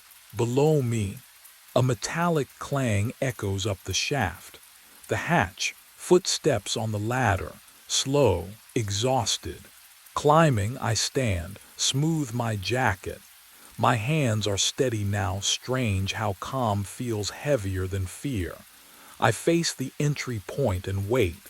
Someone is coming. Someone who needs to see that he is not alone. The loop continues, and I am finally home. The light appeared where no light should be. I pressed the cold binoculars against my face, hands trembling despite the calm I tried to project. 7,200 feet up in Pinnacle Watch, surrounded by nothing but wind and pine and someone. Something was burning below in the unmapped valley. No permits issued. I checked twice. My breath fogged the glass. I lowered the binoculars and reached for the radio, the static crackling to life before I even pressed the button. "Base, this is Pinnacle, you copy." The response came after 3 seconds too long. Dale's voice, familiar but stretched thin across the distance. "Copy, Pinnacle, what have you got?" "Light source in the Western Valley. Grid reference." I fumbled for my map, the paper rustling loud in the silence. "November 7/8, no permit on file." "November 7/8, Dale's voice crackled. "We'll hike down at first light, probably kids." "You know how it is." I did know. And yet, "Copy that," I said. The line went dead. I set the radio down and returned to the window, pressing my palm against the glass.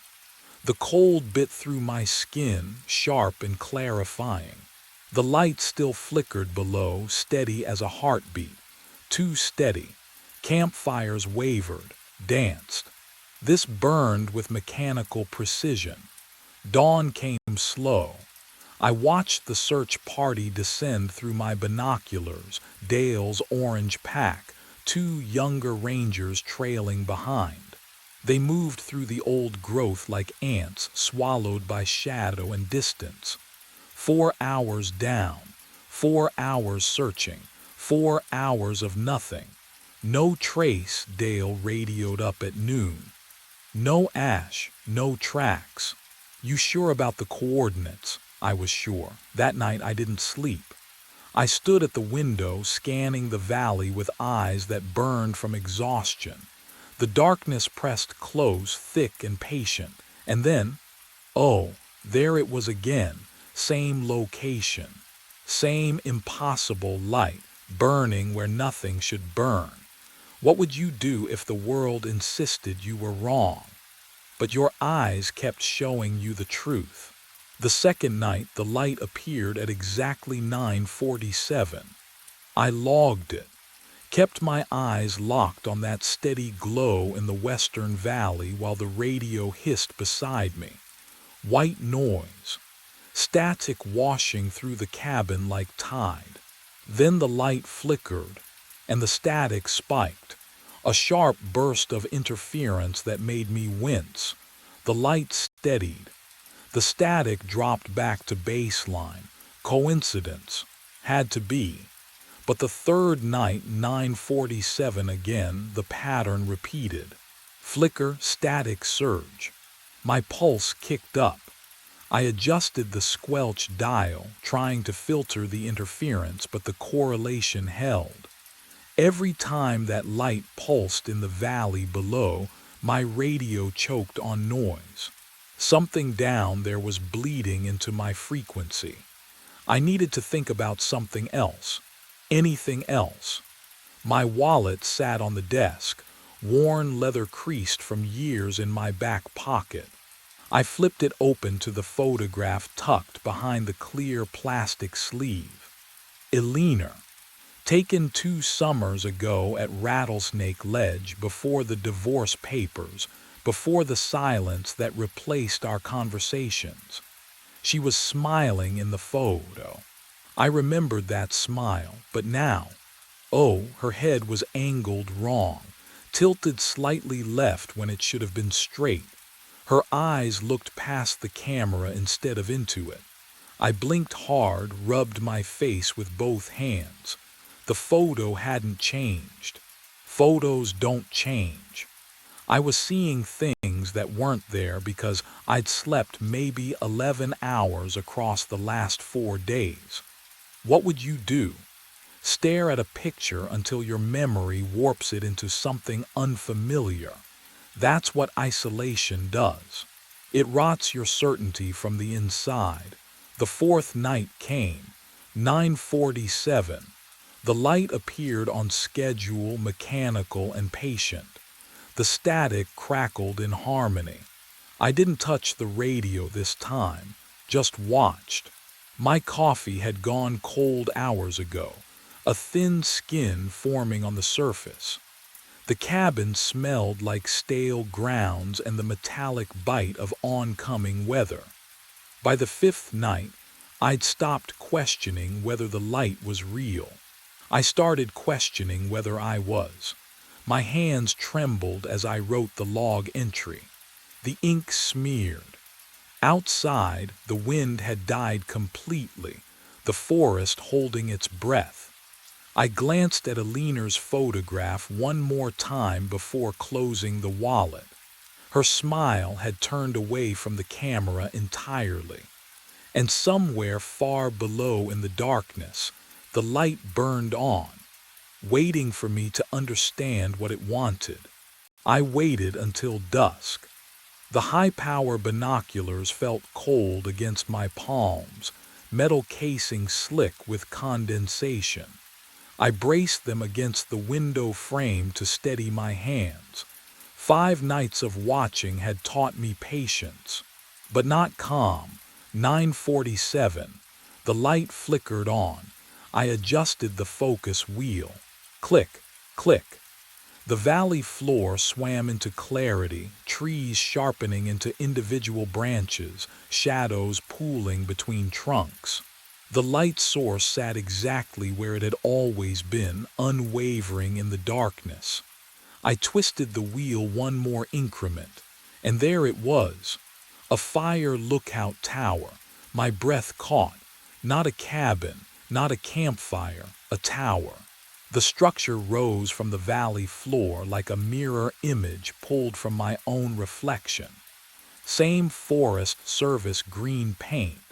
Same observation windows wrapping the cabin. Same weathered stairs spiraling down through skeletal support beams. Impossible. I lowered the binoculars, blinked hard, looked again, still there.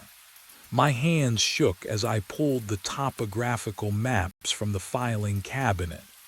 The musty smell of old paper filled the cabin as I spread them across the desk. I traced every contour line, every elevation marker, every trail notation. The valley below was marked as unmapped terrain, old-growth forest, no structures, no tower. I checked the construction logs, maintenance records, radio frequencies assigned to Forest Service stations within 50 miles. Nothing. No permits. No reports. No mention of a second lookout in this sector. But I could see it through the glass, standing where nothing should exist. What would you do? Would you trust the maps? Or your own eyes? I pressed my forehead against the cold window and stared down at my impossible twin, burning its light into the gathering dark. Tomorrow I would have to go down there. I left at first light. No radio call to Dale. No logged route plan. Protocol demanded I stay at my station, but the tower below had burned through 5 nights of surveillance, and documentation wouldn't explain what my eyes had already confirmed. The descent started easy. Switchbacks I'd memorized during fire season, granite outcrops marking elevation drops. My boots found purchase on familiar trail. Then the trail ended. I pushed into old growth where no path existed, and the forest swallowed sound like water absorbing ink. My breathing should have echoed. It didn't. The snap of a branch under my weight produced only muffled pressure against my eardrums, as if the air itself had thickened into something that refused to carry vibration. Fog clung to the undergrowth, cold and stationary, defying even the slight morning breeze that should have moved through these elevation bands. The temperature dropped with each step, not the gradual cooling of descending altitude, but sudden, localized cold that raised goosebumps along my forearms despite my jacket. I tasted metal on my tongue, copper and ozone, the flavor of old batteries corroding in a drawer. Would you keep walking, knowing something fundamental had shifted, that the forest no longer obeyed the rules you'd learned across 5 years of rangering? I kept walking. 4 hours dissolved into timeless trudging. My watch hands seemed to stutter between minute marks. The compass needle drifted lazily, never quite settling on magnetic north. But the tower grew closer with each labored step, rising through the canopy like a monument to my own deteriorating certainty. Then I stood at its base, neck craned upward and my breath caught. The structure mirrored my station exactly. Same weathered planks. Same Forest Service green paint faded to sage along the southern exposure. Same rusted hinges on the observation shutters.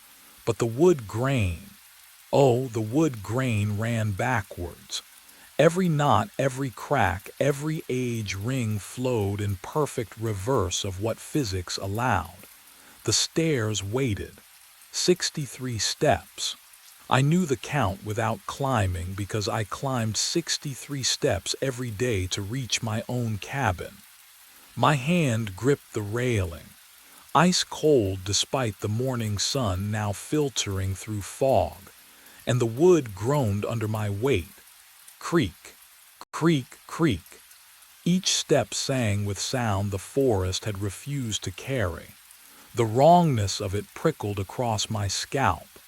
Noise existed only here, only on this structure, as if the tower claimed exclusive rights to vibration in this dead valley. 50 steps, 55, 60.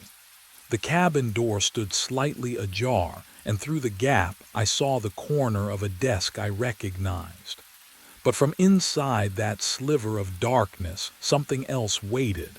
The faint scent of coffee I'd brewed 4 hours ago, 1,500 vertical feet above me, in a tower that should have been the only one for 20 miles. I reached for the door and heard breathing that wasn't mine. I pushed the door open. The breathing stopped. The cabin was empty, but occupied. That metallic scent hung heavier here, coating the back of my throat like old pennies. Every object sat exactly where mine did, 7,000 feet above. The desk faced the same western window. The propane heater squatted in the same corner. Even the coffee mug rested on the same warped plank, brown ring staining the wood. I stepped inside. The floor groaned, wrong pitch, half a note too low. My desk, my chair, my radio mounted on the wall, call numbers matching. The dials were set to Dale's frequency. I touched the mug, still warm. My hand jerked back. The coffee inside steamed faintly, surface tension unbroken. Someone had poured this minutes ago. But the cabin stretched empty around me, silent except for my own ragged breathing. The log book sat open on the desk. I knew that binding. Forest Service issue, olive drab canvas, corners reinforced with brass. I'd filled 3 of them over the years. This one looked newer, pages still crisp, but the handwriting. Oh, no, my handwriting. The cramped capitals I used for dates. The way my capital R looped too far left. Entry after entry marching down pages in ink I recognized from my own pen. March 15th. Clear skies. Patrol route Alpha complete. No smoke. I'd never written those words. March 15th I'd been at my tower, the real one, documenting the same clear skies in my own log book. My fingers trembled as I turned pages. April 9th, May 22nd, June 3rd, all in my hand, all impossible. The dates stretched back exactly 6 months, and the final entry written this morning read, "If you are reading this, you have 4 hours before you become me." My fingers found the last page. The paper felt colder than the rest. Wrong somehow, like it had been touched by frozen hands. Day 180, the entry began. My own handwriting, but the letters pressed deeper into the page. Desperate. Still seeing the fake tower. The ink had smudged in one corner, a thumbprint I recognized. Mine. Every 6 months I've watched it burn through the night. Today I hiked to it. The metallic smell in the air grew sharper. I could taste copper on my tongue, found myself inside. My chest tightened. The words blurred, then refocused. This is my last entry before I disappear. If you are reading this, you are me. You hiked to your own tower. The cabin creaked. Just the wind, I told myself, just settling wood, but the sound came from inside, not outside. A floorboard compressed under weight I couldn't see. The final sentence waited at the bottom of the page. Look behind you. 2 words. 3 syllables.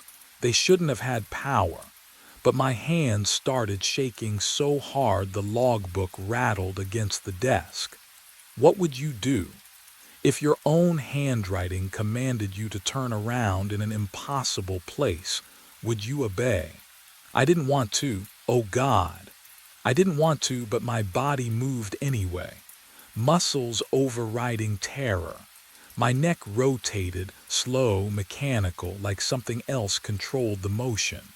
My shoulders followed. The room spun into view degree by degree. The doorway came into focus. My breath stopped, not because I couldn't breathe, because something in my lungs forgot how. The air turned solid in my throat, trapped, burning. My heart hammered once, twice, then nothing. Just silence and the shape standing in the frame, watching me with eyes I knew better than my own. I was staring at myself. The man in the doorway had my jaw, my cheekbones, my build beneath the weathered Park Service jacket. But his face, oh God, his face. Deep lines carved through skin turned leathery by sun and isolation. Gray threaded through hair I still kept dark.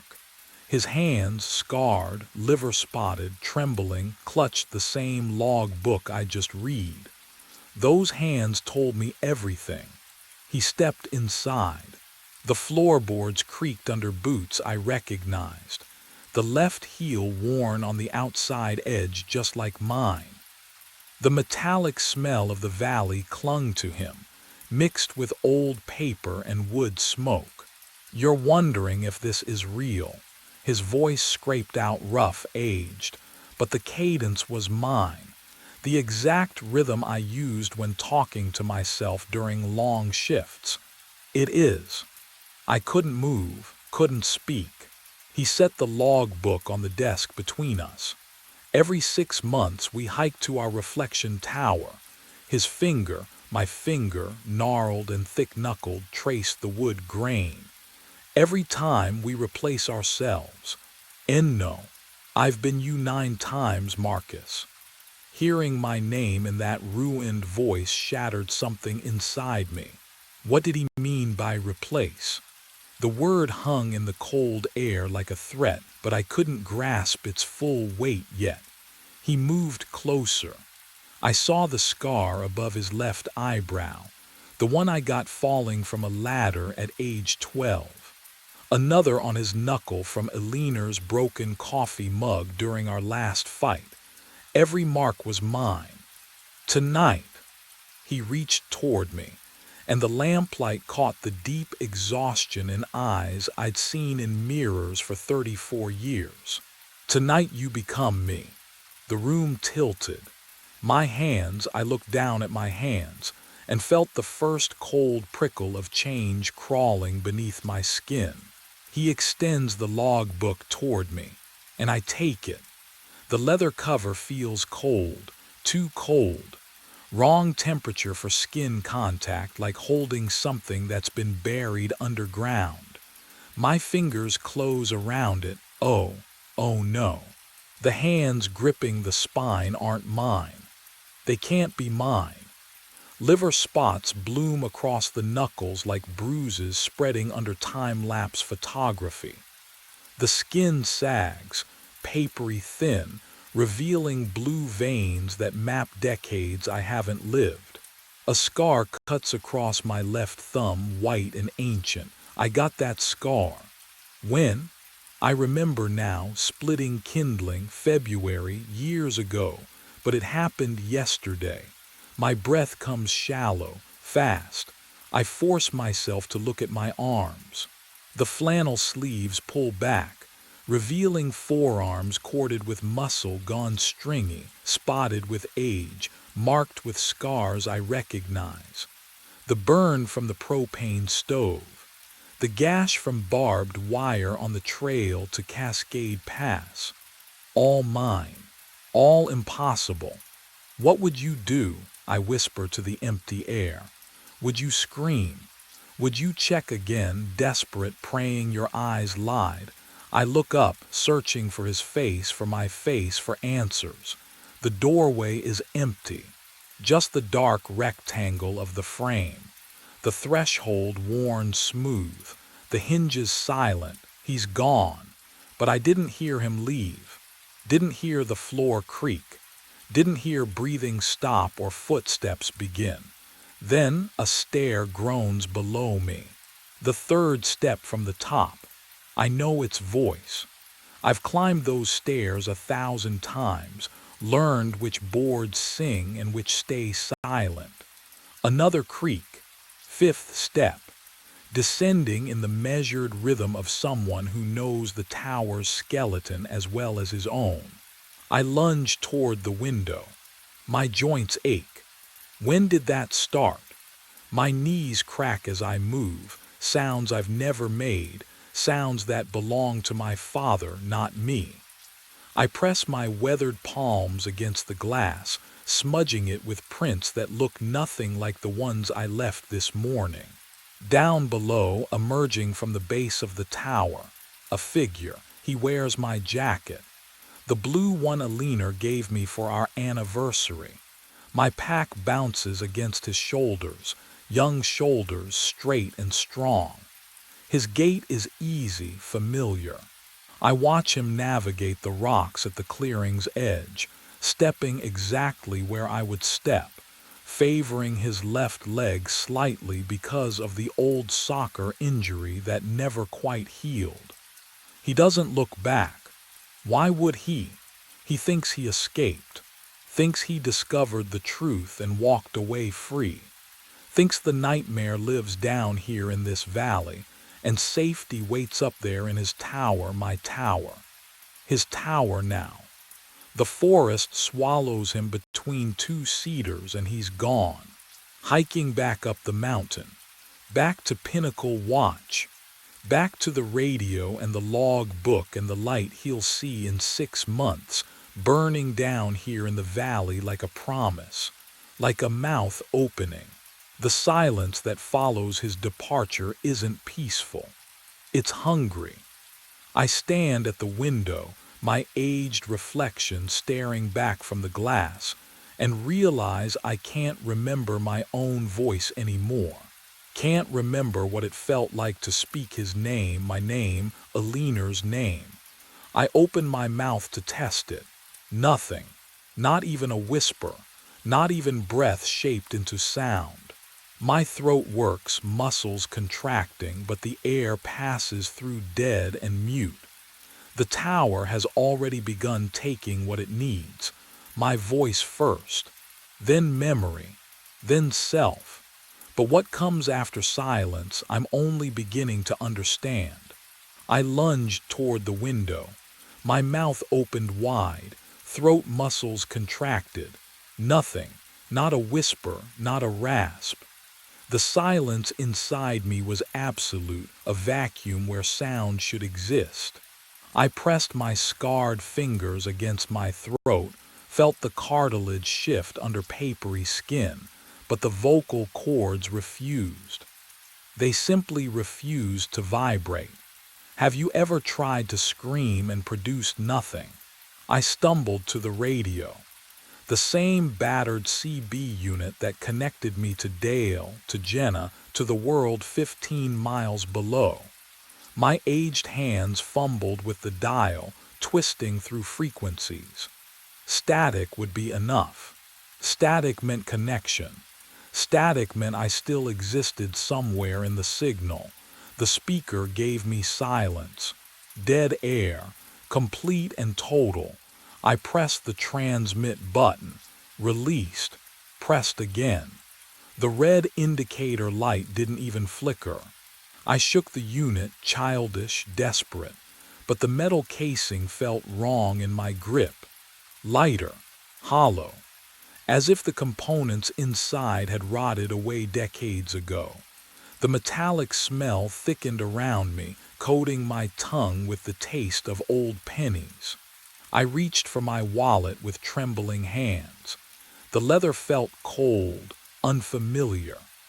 Inside, the photograph of Alina smiled up at me from our anniversary dinner, the same image I'd carried for 2 years since the divorce. But something had shifted. Her face, oh God, her face was turned away now, not erased, not gone, just angled toward the restaurant window instead of the camera. The smile remained, but it wasn't for me anymore. It never had been in this version of the past. Can you imagine watching your own history rewrite itself? The tower creaked around me, settling, digesting. I was being unmade, thread by thread, erased from every frequency and photograph and memory. And somewhere above me, my younger self was climbing back into Pinnacle Watch, convinced he'd escaped. But 6 months from now, he'd see the light. The days blur into weeks, weeks into months. I document the weather, record false patrol routes, fill the log book with my handwriting because that is what the tower demands. The pen feels foreign in my scarred hands, but the letters form themselves, muscle memory older than thought. On day 173, the light appears, not in this valley, but across the impossible distance, burning in my original tower. Pinnacle Watch glows through the fog, and I lift the binoculars with hands that shake from more than age. Through the lenses, I see him, myself, younger, leaning forward at the observation deck, scanning for smoke. He spotted it. I watch him radio it in. Watch him pace the cabin floor 3 nights running. The static crackles even here, metallic taste flooding my mouth, copper and cold. He doesn't know yet, can't know. The tower protects its secret until the moment of replacement. On day 180, he descends. I track his progress through the old-growth forest, his pack bobbing between trees. 4 hours. The same route I took. The same certainty driving each step. I lower the binoculars when he reaches the valley floor, because I cannot watch him climb these stairs, cannot witness the moment his hands touch this railing, still warm from my grip. Instead, I open the log book, write the final entry. If you are reading this, you are me. You hike to your own tower, look behind you. The ink dries, footsteps creak on the stairs outside. I stand, turn toward the doorway. He'll need the log book. He'll need to understand, though understanding changes nothing. The door swings open and I see my own face, younger and terrified, staring back at me. The cycle completes. I hand him the book and step toward the stairs, toward the forest, toward 6 months of forgetting. The tower has always been patient. The sponge caught on something above the John Doe's left eyebrow. I paused, formaldehyde stinging my nostrils, and wiped away the dried blood. A scar, half-moon shaped, the size of a dime. The fluorescent lights hummed overhead, steady as a heartbeat. I'd been cleaning bodies for 3 years, and you learn not to look too close. But this one pulled at something behind my ribs. I touched my own forehead. Same spot, same shape. Coincidence, had to be. I returned to the body, working methodically, jaw, neck, shoulders. His hands were limp and waxy cold, the skin already taking on that gray sheen. When I turned his palm up, I froze again. The calluses, index and middle finger of his left hand, hardened ridges where guitar strings press into flesh. Just like mine. My throat tightened. The drainage table gurgled softly as chemicals ran through the grooves, the only sound in the basement besides my own breathing. I glanced at the paperwork clipped to the end of the table.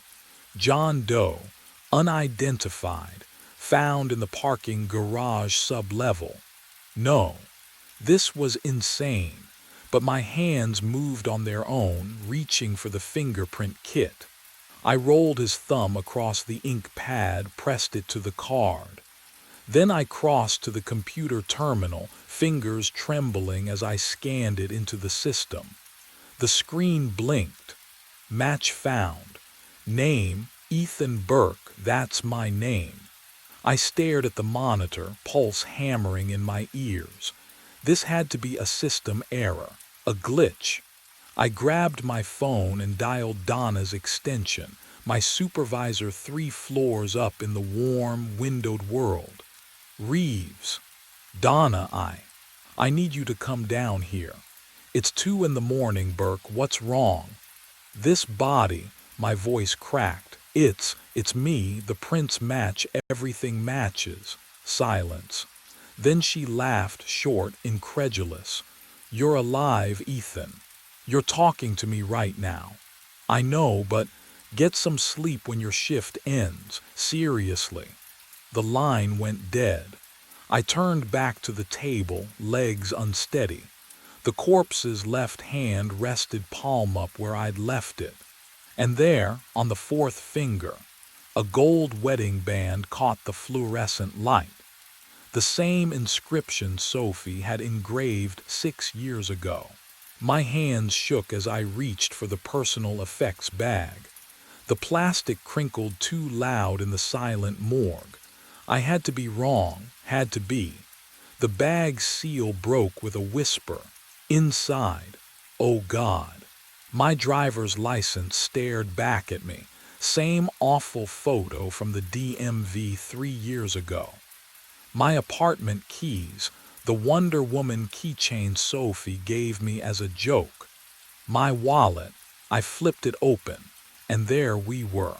Sophie and me at Montauk Beach, her hair whipping across both our faces. The photo I kept in my actual wallet, right now, in my locker upstairs. Can you imagine holding proof you're dead? My throat closed. The formaldehyde smell thickened, coating my tongue. This wasn't real, couldn't be real. I'd kissed Sophie goodbye 8 hours ago. I'd driven here.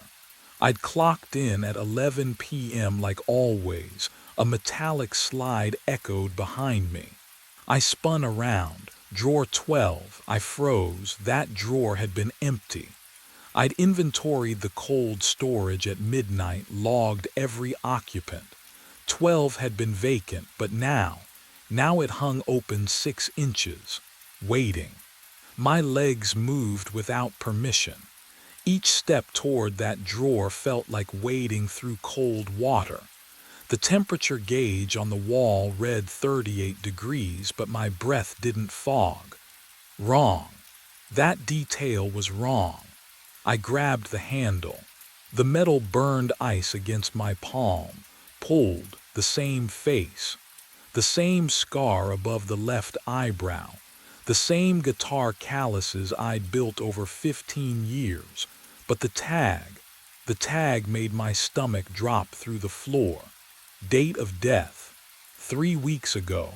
I staggered backward 3 weeks. I'd worked every night shift for the past 3 weeks. I would have seen this body. I would have logged it, processed it, stored it. Wouldn't I? The fluorescent lights flickered once. Twice. In that half-second of darkness, I heard it. Another drawer sliding open somewhere deeper in the cold storage room. And I realized with creeping horror how many drawers I hadn't checked tonight. Metal scraped against metal. Another drawer, sliding open on its own. I spun toward the sound. Drawer 17. The steel face yawned wide, exhaling cold air that stank of formaldehyde and something underneath, copper, fresh and wet. Inside lay another me. Same scar above the eyebrow, same calloused fingertips. The tag read September 14th, 4 months ago. Before I could move, drawer 23 opened, then 8, then 30, then 5. Each one groaning on its track, each one revealing the same face, the same body, the same wedding ring catching the fluorescent light. I counted. 7 drawers, 7 bodies, 7 versions of Ethan Burke, tagged and logged across 6 months like some obscene inventory. The newest, drawer 12, the one I just opened, had died yesterday. Tuesday. The cut on its temple still looked fresh, too fresh. My hands shook as I checked the tags again. October 9th, September 27th, August 3rd, July 16th, June 30th, May 11th, and then I saw it, drawer 4, open, empty. The tag read today's date, Wednesday, October 23rd. What would you do? Stand there and wait to see what fills it? I ran.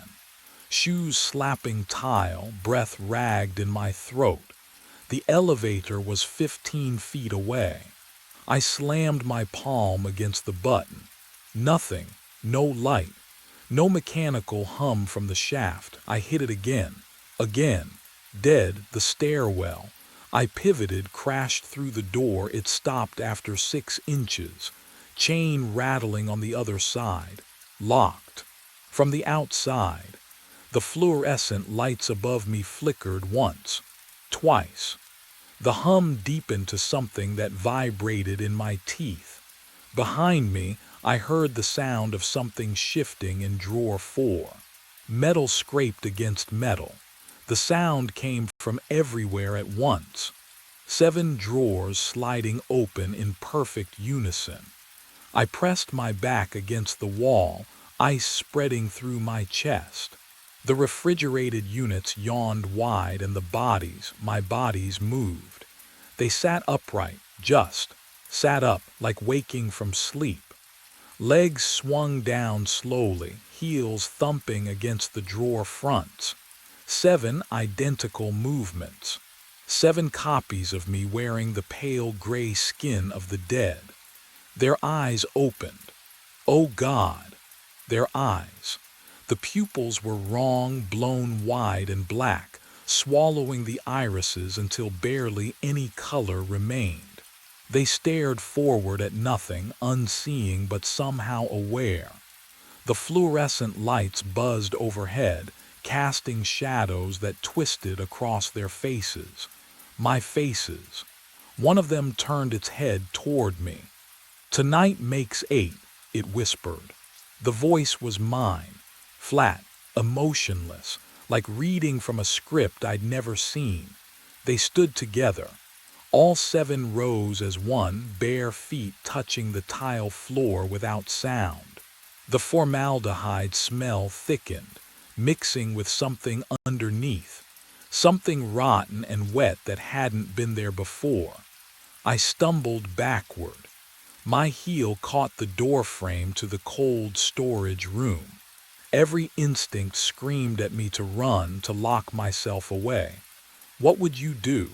When 7 versions of your corpse stand and speak your name, I yanked the door shut behind me, grabbed the handle, twisted the lock. It spun uselessly. Broken, the door drifted open an inch. Then I heard it, soft at first, then unmistakable, the wet slap of bare feet on tile, moving toward me, not walking, coming. And they weren't alone anymore. Something else moved with them, breathing in rhythm with my racing heart. I threw myself sideways through the embalming room doorway. My shoulder slammed into the metal desk. Hard. The impact sang up my collarbone, but I didn't stop. I dropped behind the stainless steel station, knees hitting cold tile. Bare feet slapped closer in the hallway. Breathing. 7 sets of lungs moving in perfect rhythm. I pressed my spine against the cabinet, tasting copper at the back of my throat. The overhead lamp swung slightly, casting shadows that stretched and contracted across the drainage grooves in the table above me. Formaldehyde burned my nostrils, but underneath rot, sweet and wrong. My hand brushed something on the floor. A logbook. Black leather binding, corners worn smooth. I pulled it into my lap, fingers trembling. The footsteps stopped just outside the door. I flipped the book open. Pages of shift logs, dates, times, signatures at the bottom of each entry. My eyes skimmed down the columns, searching for what? Proof I wasn't insane. Then I saw it, my signature. My handwriting, the way I looped the capital E, the sharp angle of the B. October 7th, October 14th, October 21st. Nights I don't remember. Nights I know I wasn't here because Sophie and I watched movies. We ate takeout. Oh God, had we. Paper clipped to the back pages, 7 death certificates. I unfolded the first with shaking hands. Ethan Burke. Cause of death, blunt force trauma. Location, hospital parking garage, sublevel 2, ruled accidental.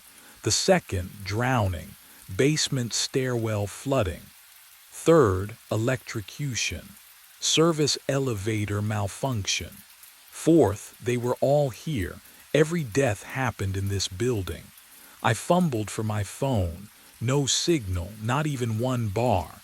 A shadow fell across the logbook. I looked up. One of them stood in the doorway, head tilted, pupils swallowing the iris whole. It opened its mouth and my own voice whispered out, "You've read this before."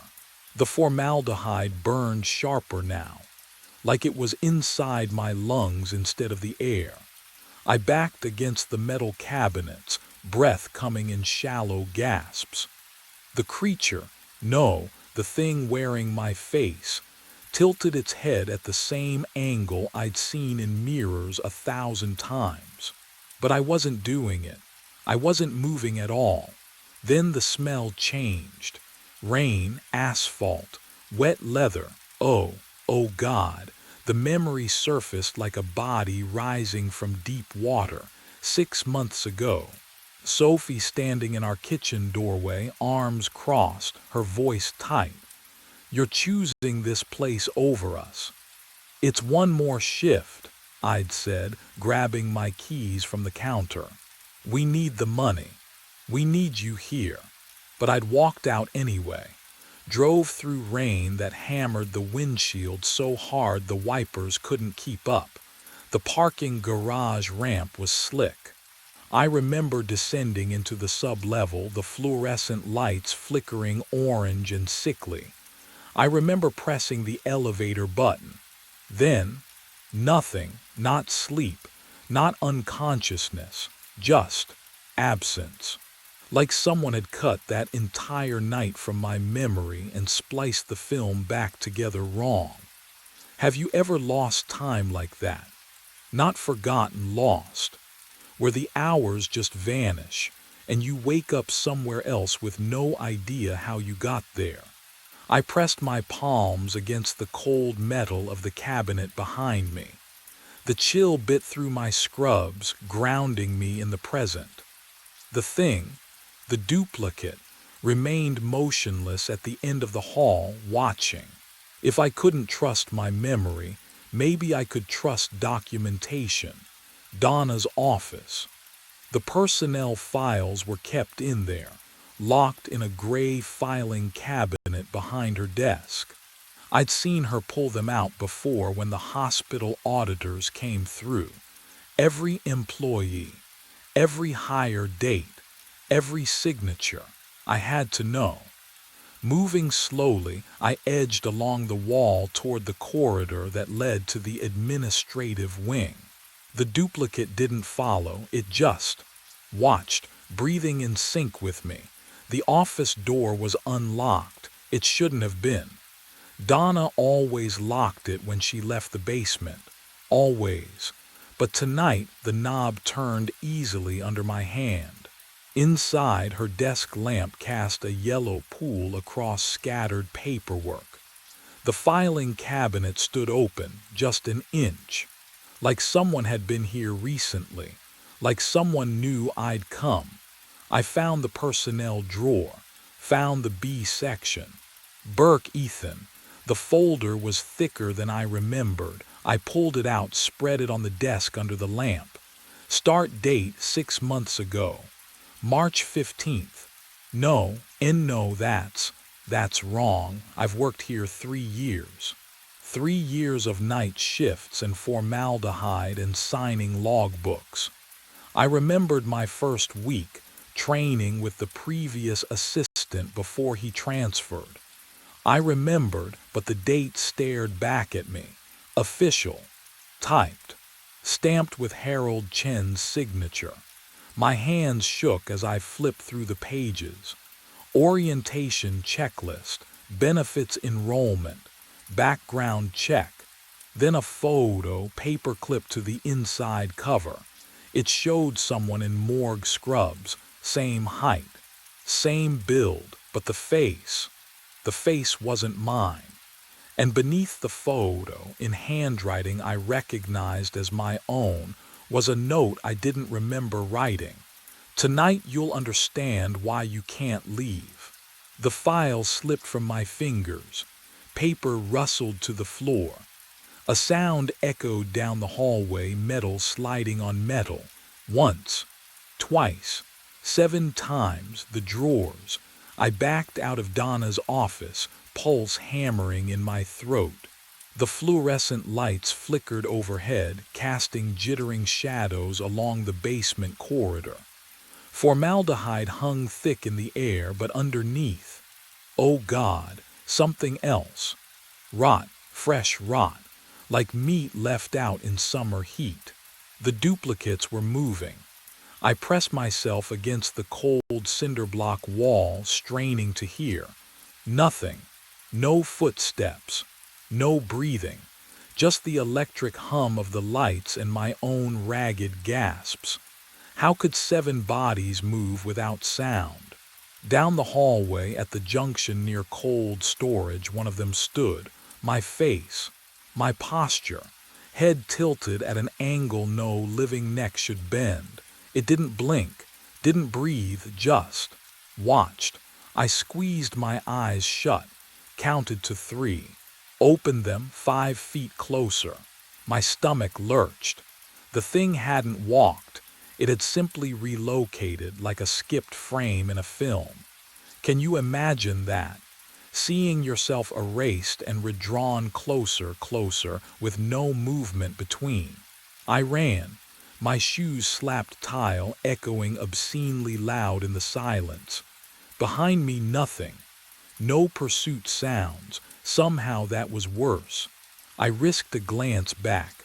4 of them now, spread across the corridor, all standing perfectly still, all watching with those 2 wide pupils.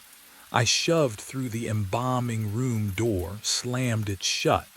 My hands shook as I fumbled for the lock. There wasn't one. There had never been one, had there? The metal felt ice cold under my palms. A memory surfaced, sudden and drowning. Water.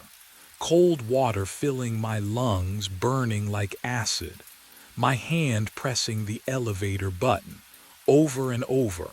The button that wouldn't light. The elevator that wouldn't come. I was falling. Falling through. The door handle turned. The door opened. They filled the autopsy suite doorway. 3 of them. No. 4. Shoulders pressed together, heads tilted at the same angle. Their eyes reflected the overhead fluorescence like coins at the bottom of a well. I backed toward the steel table, nowhere else to go. My hip struck the edge. The cold metal burned through my scrubs. The polished cabinet doors behind the sink caught my reflection. I saw myself standing there, chest heaving, face pale. And, oh God, my shirt had ridden up. A thin red line traced from my sternum to my navel, barely healed. The edges still pink and puckered. A Y-incision scar. Can you imagine looking down and seeing proof that you've already been opened? Already been emptied? My hands trembled as I touched it. The skin felt wrong, too smooth, like melted wax. I've embalmed hundreds of bodies. I know what that scar means. The duplicates moved closer, not walking, just closer. Their bare feet made no sound on the tile, but I heard their breathing, all in perfect unison. Inhale, hold, exhale. They formed a circle around me. The formaldehyde smell thickened, mixed with something underneath, copper and spoiled meat. One of them stood directly in front of me now, close enough that I felt the cold radiating from its skin. But no breath touched my face. Its mouth opened. My voice came out. "You died 6 months ago in the parking garage." The words hit like fists. I shook my head. "No, no, that's not every night you forget." Another one spoke. Same inflection, same pitch. "Every night you discover us." They stepped closer. The circle tightened. "Every night ends the same." Their hands reached toward me, fingers rigid, skin the color of freezer-burned meat. "You cannot leave what you never left." The lights flickered, and in that strobing darkness, I saw what stood behind them in the hallway.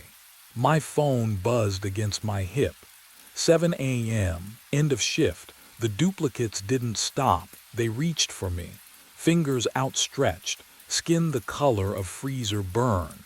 Their touch landed on my shoulders, my chest, my face.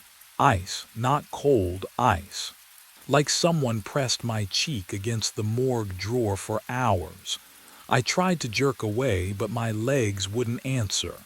Their grip tightened. "No," the floor vanished. I fell backward into nothing. The autopsy suite lights spiraled above me, shrinking to pinpricks. Then water closed over my head, frigid, black, filling my nose, my throat, choking off the scream building in my lungs. I clawed upward, but my hands found only concrete. Wait, no, I was on concrete, skull cracking against parking garage floor, bones splintering, the wet crunch echoing in my ears. A wire touched my skin. Electricity tore through me. Every muscle locked, smoke. I smelled burning flesh, my flesh, then pills dissolving on my tongue, bitter and chalky, the room spinning, no, falling down the stairwell, ribs snapping, neck twisting, carbon monoxide filled the car, sweet, almost pleasant, my vision grayed, drowning again, concrete again, electrocution again. All 7 deaths slammed into me at once. Not memories, not visions. I was dying, right now. 7 times simultaneously. My body couldn't contain it. Each death screamed for space inside my skull, tearing me apart from within. I understood. I hadn't worked here for 3 years. I died 6 months ago. Everything since, Sophie, the apartment, every shift, shadows cast by a corpse that refused to stop moving. I opened my mouth to scream. The sound ripped out, but it came from 7 throats. Mine and theirs, perfect unison. The same pitch, the same terror. Then silence dropped like a curtain. The duplicates released me. They stepped back, formed a circle, and in the space between their bodies, the empty drawer slid open with a metallic whisper, waiting for number 8. I woke to warmth, soft cotton sheets, Sophie's breath against my neck, morning sunlight filtering through bedroom curtains, golden and clean. No formaldehyde, no fluorescent hum, just home. She stirred beside me, lifted her head. "You were talking in your sleep again." Her lips brushed my forehead, warm and real. I exhaled, a shuddering, grateful breath. A nightmare, just a nightmare. "Coffee." She pressed a mug into my hands. I brought it to my lips. Cold. Not lukewarm, cold, like it had been sitting for hours. I looked up. Sophie smiled, but the morning light behind her seemed flat, too bright, too still. "You okay?" she asked. Yeah, I'm Her left hand rested on my shoulder. The wedding band caught the light, gold glinting on her right hand, the wrong hand. We'd been married 6 years and she'd never switched it, not once. My throat tightened. "Sophie, you should get ready," she said. "Don't want to be late." Late. It was morning. I glanced at my phone on the nightstand. The screen glowed. 11 p.m. My alarm buzzed sharp, mechanical. Time to go to work. I stood, legs unsteady. The bedroom door was ahead, familiar white paint and brass handle. I reached for it, turned the knob. Fluorescent light spilled through. Not the hallway to our living room.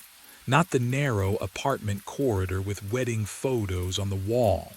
A long, sterile hallway, white tile, buzzing overhead lights. The smell hit me, antiseptic and formaldehyde. I turned back. Sophie sat on the bed, hands folded, watching, waiting. "Time to go to work," she said again. Her voice was mine. The hallway stretched ahead, cold, endless. And I understood, finally, there would be no waking, no escape, only the shift, only the drawers, only the discovery, again and again and again. I stepped forward. The fluorescent lights flickered. Somewhere below, an empty drawer waited. It always would. I heard my full name at 2:47 in the morning.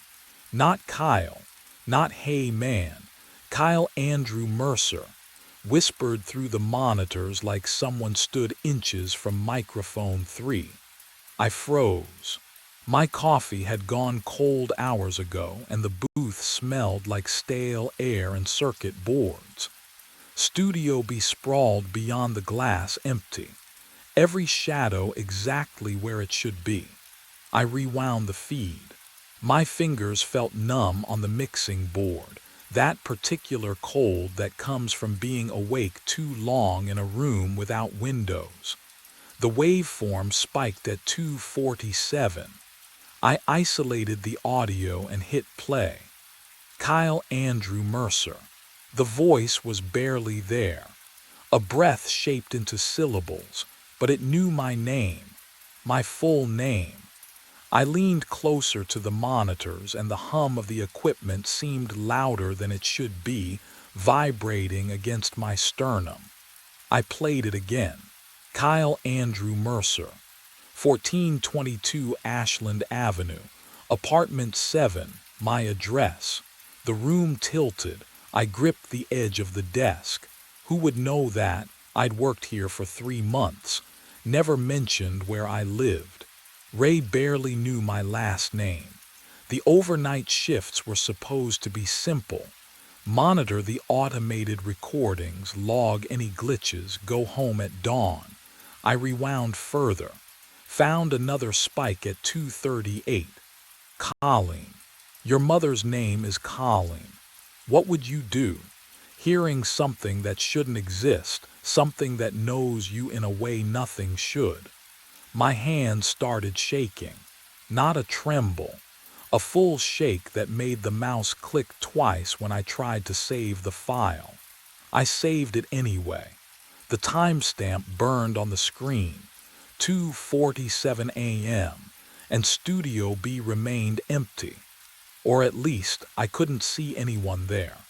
But when I looked at microphone 3, I swear the shadows around it seemed darker than before. I tore through the studio office like a man possessed. Filing cabinets lined the back wall, gray metal doors hanging open as I yanked drawer after drawer. The fluorescent light above me buzzed with a frequency that made my teeth ache. Dust spiraled through the stale air. Each folder I touched left grime on my fingertips. Ray kept records. He had to. Maintenance logs, equipment reports, something. And I found it, tucked behind outdated tax forms, a stack of engineer logbooks bound with cracked leather. The pages exhaled a musty scent when I cracked the first one open. My hands still trembled from the recording session, from hearing my mother's name whispered through microphone 3. I needed answers. I needed to know if this had happened before. The entries were mundane at first: signal tests, calibration notes. Then I flipped to 2019 and saw the name, David Ames. His handwriting was tight, controlled, professional, but 3 pages in, the letters grew jagged. Desperate, Studio B equipment malfunctions after midnight. Audio artifacts in unoccupied room. Voices where there should be silence. I stopped breathing.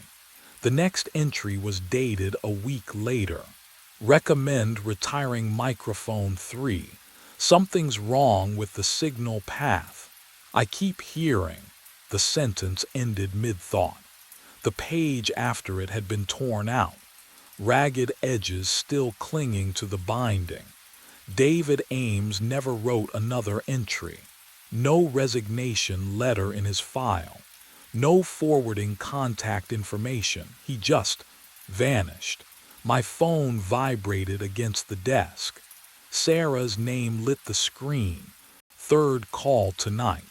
I let it go to voicemail, my eyes locked on that torn page. What had David heard? What made him rip out that final entry? The fluorescent light flickered. Once. Twice. In the sudden dimness, I noticed something I'd missed. David's last visible words were written in ink that looked too fresh for 6 years old, almost wet in the half-light. And beneath his signature, in letters so faint I almost missed them, 2 words were scratched into the paper. Don't play. I stopped going home. The first night after finding that logbook, I dragged a folding chair into the sound booth and waited. The hum of the ventilation system pressed against my eardrums like a hand over my mouth. Studio B sat beyond the glass, dark except for the red standby light on microphone 3, glowing like an eye that never blinked. 2:47 a.m. arrived with a whisper, softer this time, just my name. Kyle. I had every channel isolated, every frequency mapped. My fingers flew across the mixing board, carving out the voice from the ambient noise. The waveform on the monitor showed a pattern, regular, rhythmic, like breathing. Sarah called at 3:15. I watched my phone vibrate across the console, her name lighting up the screen. I didn't reach for it. Couldn't. Because the whisper came again, and this time it said, please. Would you have answered? Or would you have done what I did? Leaned closer to the speakers, turned the volume up until that single word filled your skull. Night 2. Night 3. I brought coffee that went cold. Brought food I didn't eat. The studio smelled like stale air and my own sweat, sharp and sour. Sarah stopped calling, started texting instead. Are you okay? I'm worried. Kyle, please. The whispers grew teeth. They came earlier each night. 2:50. 2:49. Louder, more desperate, clawing through the static. I mapped every occurrence, built a database of fragments. Syllables that almost made sense. Then, on the 7th night, at exactly 2:47 a.m., microphone 3 captured a complete sentence. My blood went cold as I played it back. Release me from the playback loop. The voice wasn't asking.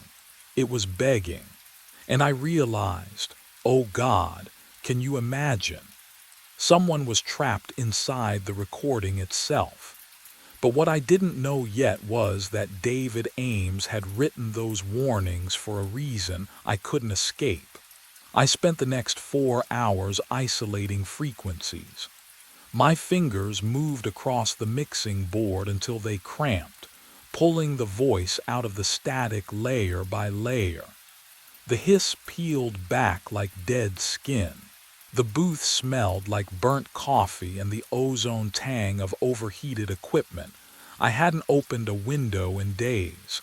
At 5:30 a.m., the voice came through clean. "My name is David Ames." The words were crisp, cold. "If you're hearing this, you've gone too far already." I froze. The voice that had been whispering my name for 7 nights now spoke in full sentences, clear as someone sitting beside me in the dark. I was working overnight in 2019. Session glitch at 2:47 a.m. I tried to fix it. A pause. Static breathed underneath. I looped my own voice into microphone 3. Didn't realize what I'd done until the audio distorted. Screaming erupted through my headphones. I ripped them off, but the voice continued through the monitor speakers. Trapped inside the playback. 6 years, Kyle. 6 years of cycling through the same moment. Over and over, "You have to release me." My hands shook. He knew my name. Of course he did. He'd been whispering it all week. But hearing it now in this calm, desperate plea, "Play the file at 2:47 a.m. Route it through the main speakers. That's the only way out." The recording ended. Silence pressed against my eardrums like water. I sat there, staring at the waveform on the screen, watching it pulse with each breath I took. Could a consciousness really be trapped inside a sound file? What would you do if someone begged you for help from inside a machine? I should have walked away. Called Ray, called Sarah, hell, called anyone. But I didn't. Something in David's voice hooked into my chest, a loneliness that mirrored my own. I thought about him cycling through that same instant for 6 years while the world moved on without him, while people forgot, while his warnings in the logbook gathered dust. I queued the file for 2:47 a.m. The timestamp glowed green on my monitor. 20 hours and 17 minutes until playback.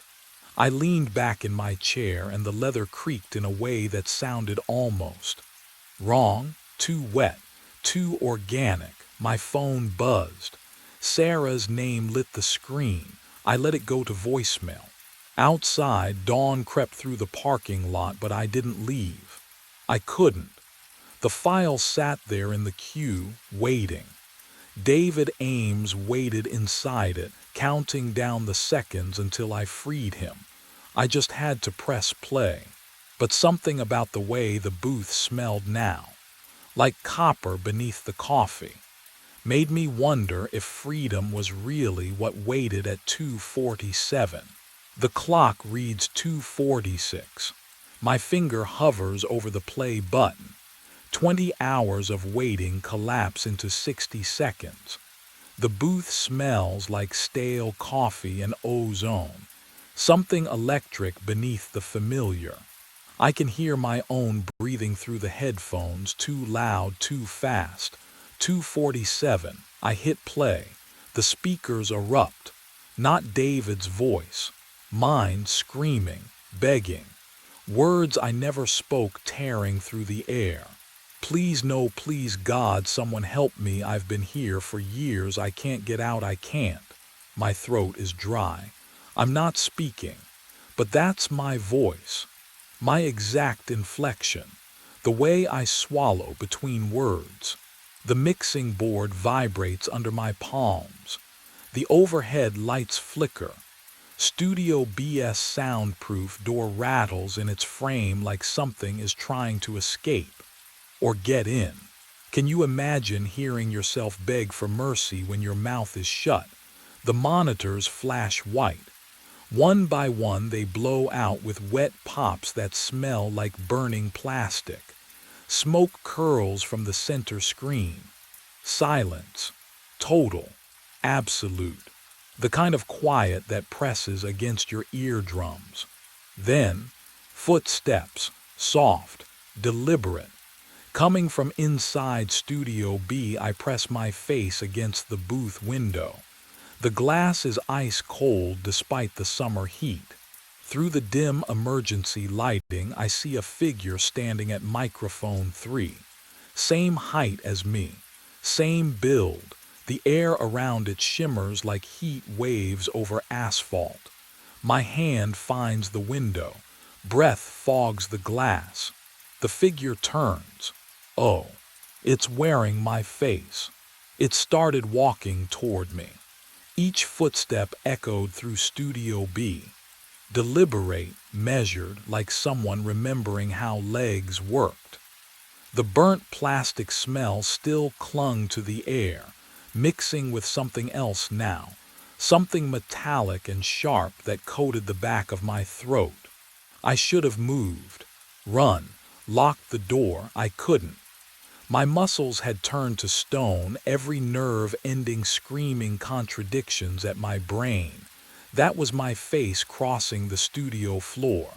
My gait, my height. The way my left shoulder dipped slightly when I walked. A habit from years of hunching over mixing boards.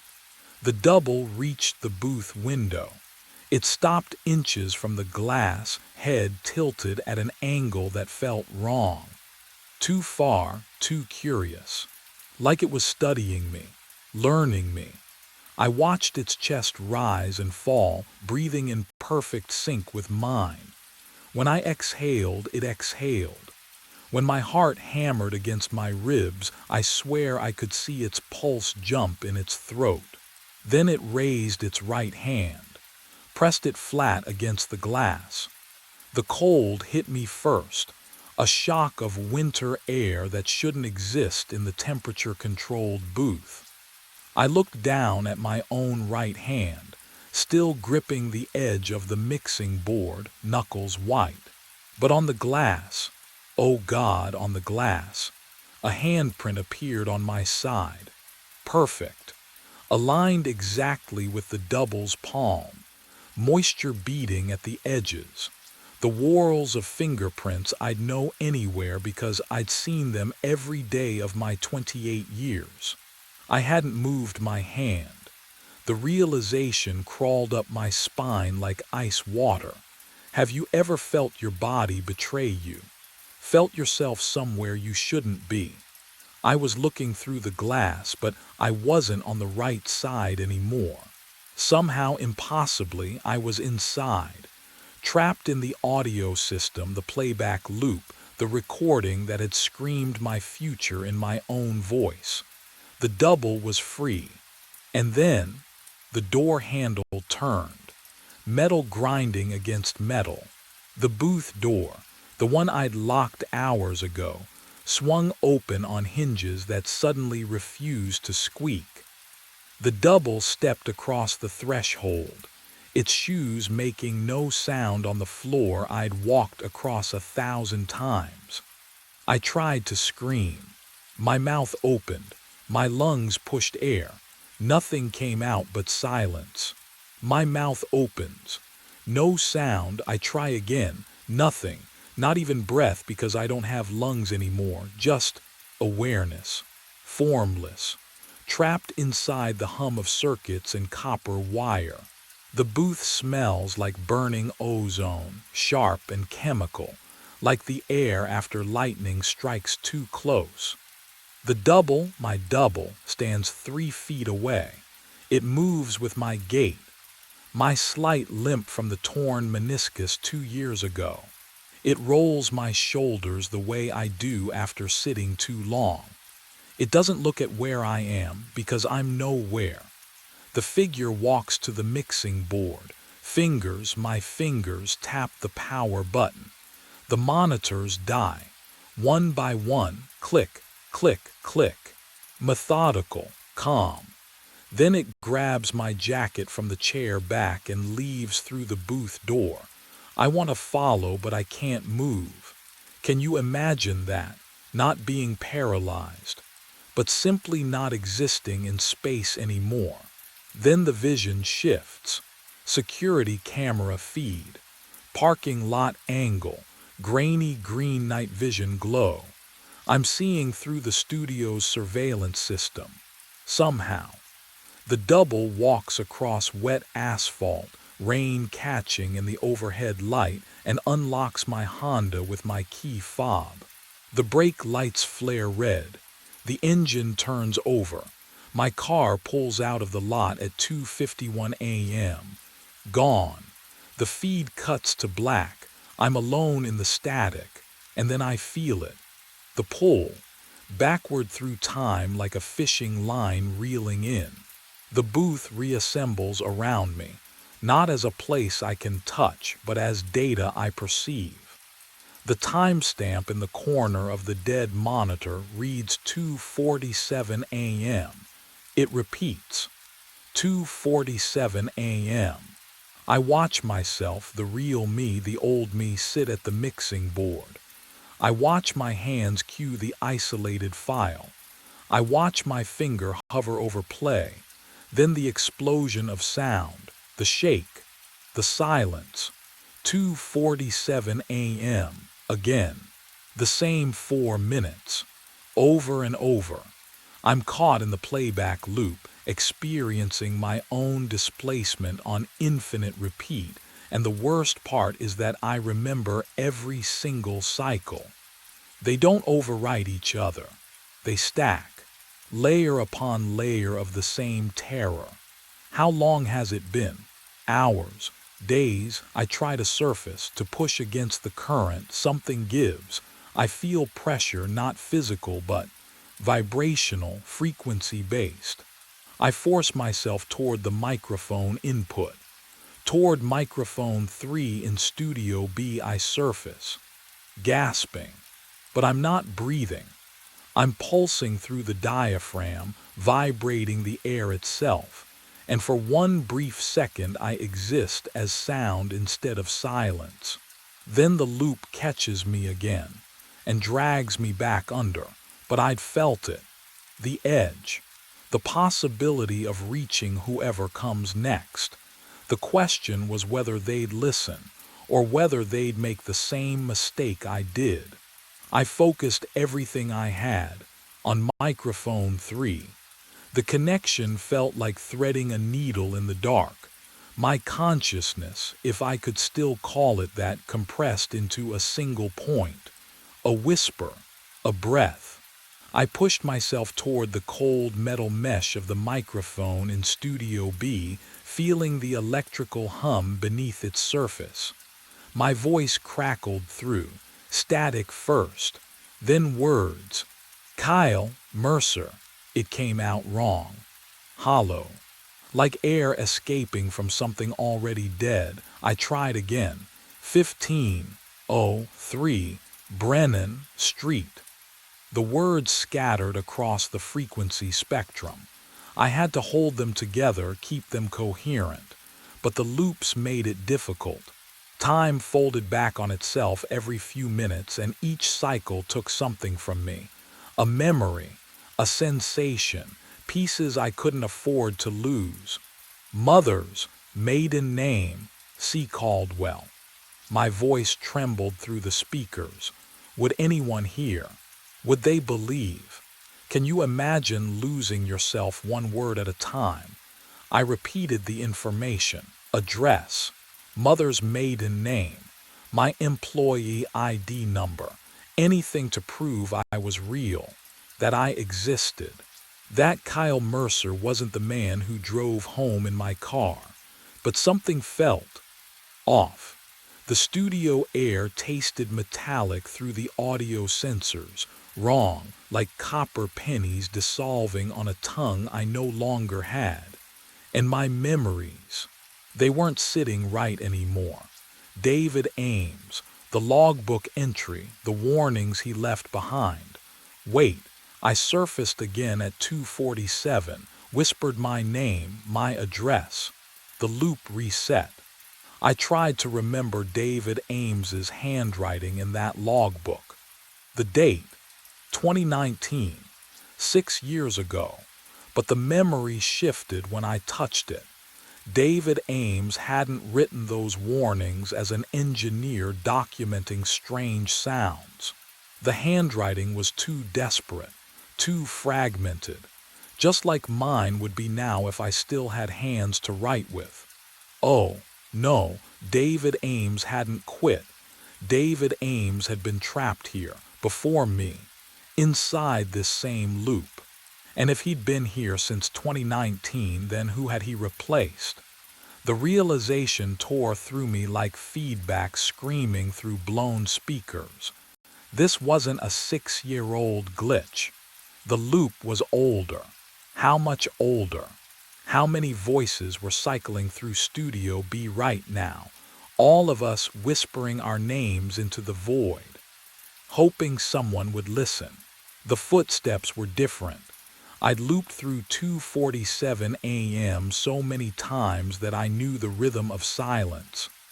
How the air conditioning cycled, how the walls settled. But this was new, heavier, purposeful. Someone had arrived. Hope surged through my fragmented consciousness like electricity through dead wires. I pushed toward microphone 3, dragging myself through the audio system's circuitry. The metal casing hummed cold beneath what used to be my awareness. I could taste copper, smell old dust trapped in foam padding. When you exist as pure sound, you feel everything the equipment feels. The door to Studio B opened. Sneakers squeaked against tile. A woman's voice, young, muttered something about the thermostat. I heard the rustle of a jacket being removed, the hollow thunk of a coffee mug on the mixing board. She sat down in my chair. I gathered every scrap of myself and whispered her name through the diaphragm. Maya, the chair creaked. She'd heard something. I knew that pause, the head tilt, the breath held, the finger hovering over the rewind button. I'd done it myself, hadn't I? How long ago? Days, years? Hello, she called out. I pushed harder. Maya Foster, help. Her fingers flew across the keyboard. She was isolating the frequency, pulling me out of the ambient noise. What would you do if you heard your name spoken by empty air? Would you run? Or would curiosity anchor you to that chair? She didn't run. I watched through the glass, or I remembered watching, or I hallucinated watching as she scrolled through waveforms. Her eyes narrowed. She played the segment back. My voice emerged from the speakers, clearer now, desperate. Don't play the file. But she was already searching, already finding it. The isolated recording with my consciousness trapped inside. Her mouse cursor hovered over the play button. 2:46 a.m. glowed on the clock. 1 minute left. She clicked load. She clicks play. The sound erupts. My voice, my scream, my desperate plea broadcast through speakers at maximum volume. I feel it. Oh God, I feel the pull. Like hooks buried in my chest, dragging me forward through layers of static and digital haze. The booth temperature drops, freezing. My consciousness stretches between 2 points, here in the endless loop, and there in Studio B where Maya sits frozen, headphones askew. But something's wrong. The pull intensifies, splitting me wider, thinner. I'm not moving toward freedom. I'm expanding. And Maya, she gasps, gripping the desk as her breath fogs the air. Her eyes widen. She hears it now, not just my voice, but all of us.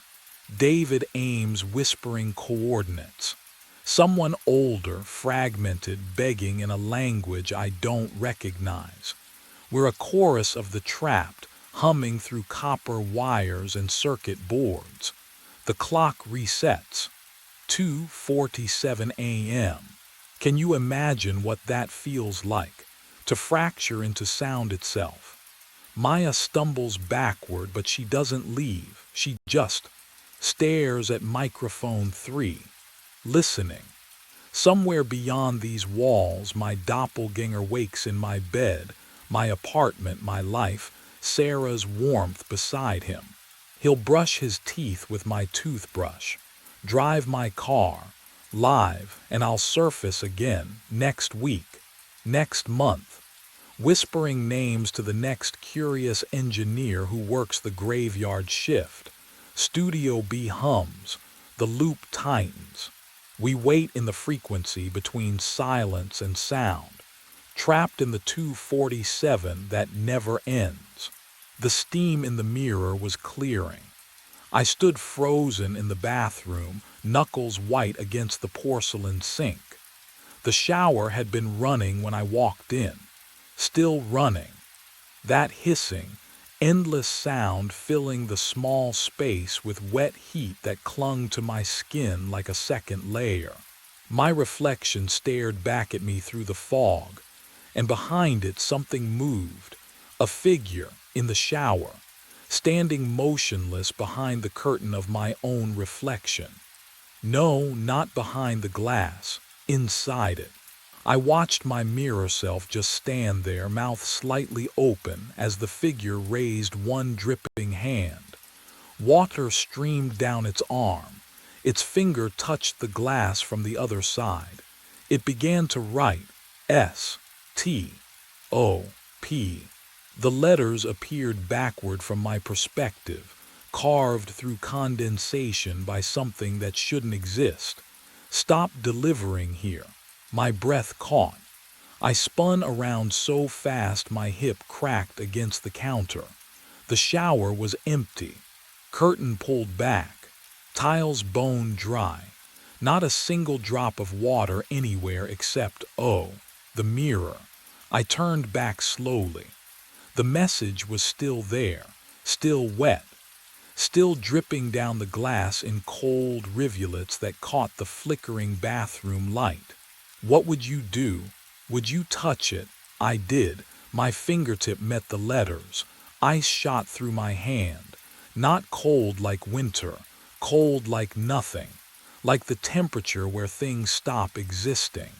The water on the mirror shouldn't have felt like that. Water doesn't, it can't. Downstairs, the front door slammed. The sound cracked through the house like a gunshot. My whole body jerked. The bathroom light flickered once, twice. Then I heard them, footsteps, climbing the stairs toward me. Slow, deliberate, each creak of wood perfectly spaced, and underneath those footsteps, a sound that turned my blood to slush. Whistling, that same tune, the one I whistle every night on my route. The melody I've hummed for 9 years without thinking. 3 notes up, 2 notes down, always the same pattern. But I wasn't whistling. The footsteps reached the top of the stairs and stopped just outside the bathroom door. 3 nights before the bathroom, I believed I knew my route. The truck engine hummed its familiar diesel lullaby at 3:45 a.m. Same sound for 9 years. Same vibration through the steering wheel. Same coffee-stained dashboard.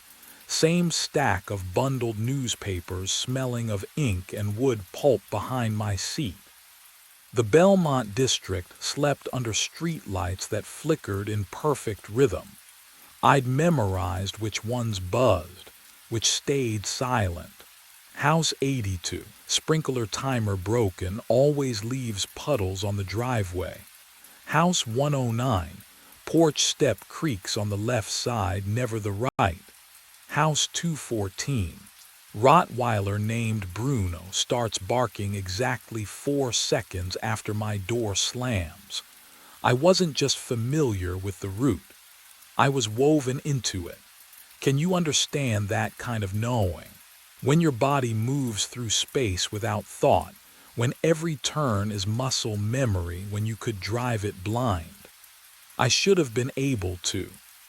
At 4:06 a.m., I rolled past House 345, the Kowalski place with the crooked mailbox and garden gnomes. Then came the empty lots, two of them side by side, nothing but dirt and scattered gravel under the streetlight's orange glow. I'd driven past that gap 5,000 times, give or take. Same empty stretch. Same darkness between 3:45 and 3:49. I glanced at my dashboard clock. 4:07 when I looked back at the road. The house was there, not half built, not under construction, there, fully formed as if it had always existed and I'd simply failed to notice for 9 years. 2 stories, pale gray siding, windows blazing with warm light despite the hour. The lawn was flawless, not the patchy brown of the lots surrounding it, but deep green, manicured, glistening with fresh dew that shouldn't exist in October's dry cold. The mailbox stood at the curb, pristine white, no name, no number. Just waiting, my foot eased off the gas. The truck slowed. I should have stopped, should have backed up, confirmed what I was seeing, but routines have gravity. 9 years of muscle memory don't break for one strange house. I grabbed a newspaper from the stack. The bundle's rubber band snapped against my palm, sharp, real, grounding. I rolled down the window.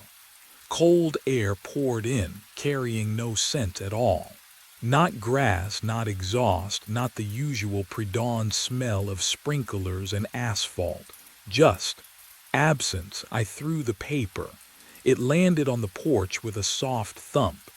The sound felt wrong, too muffled, like the house swallowed it.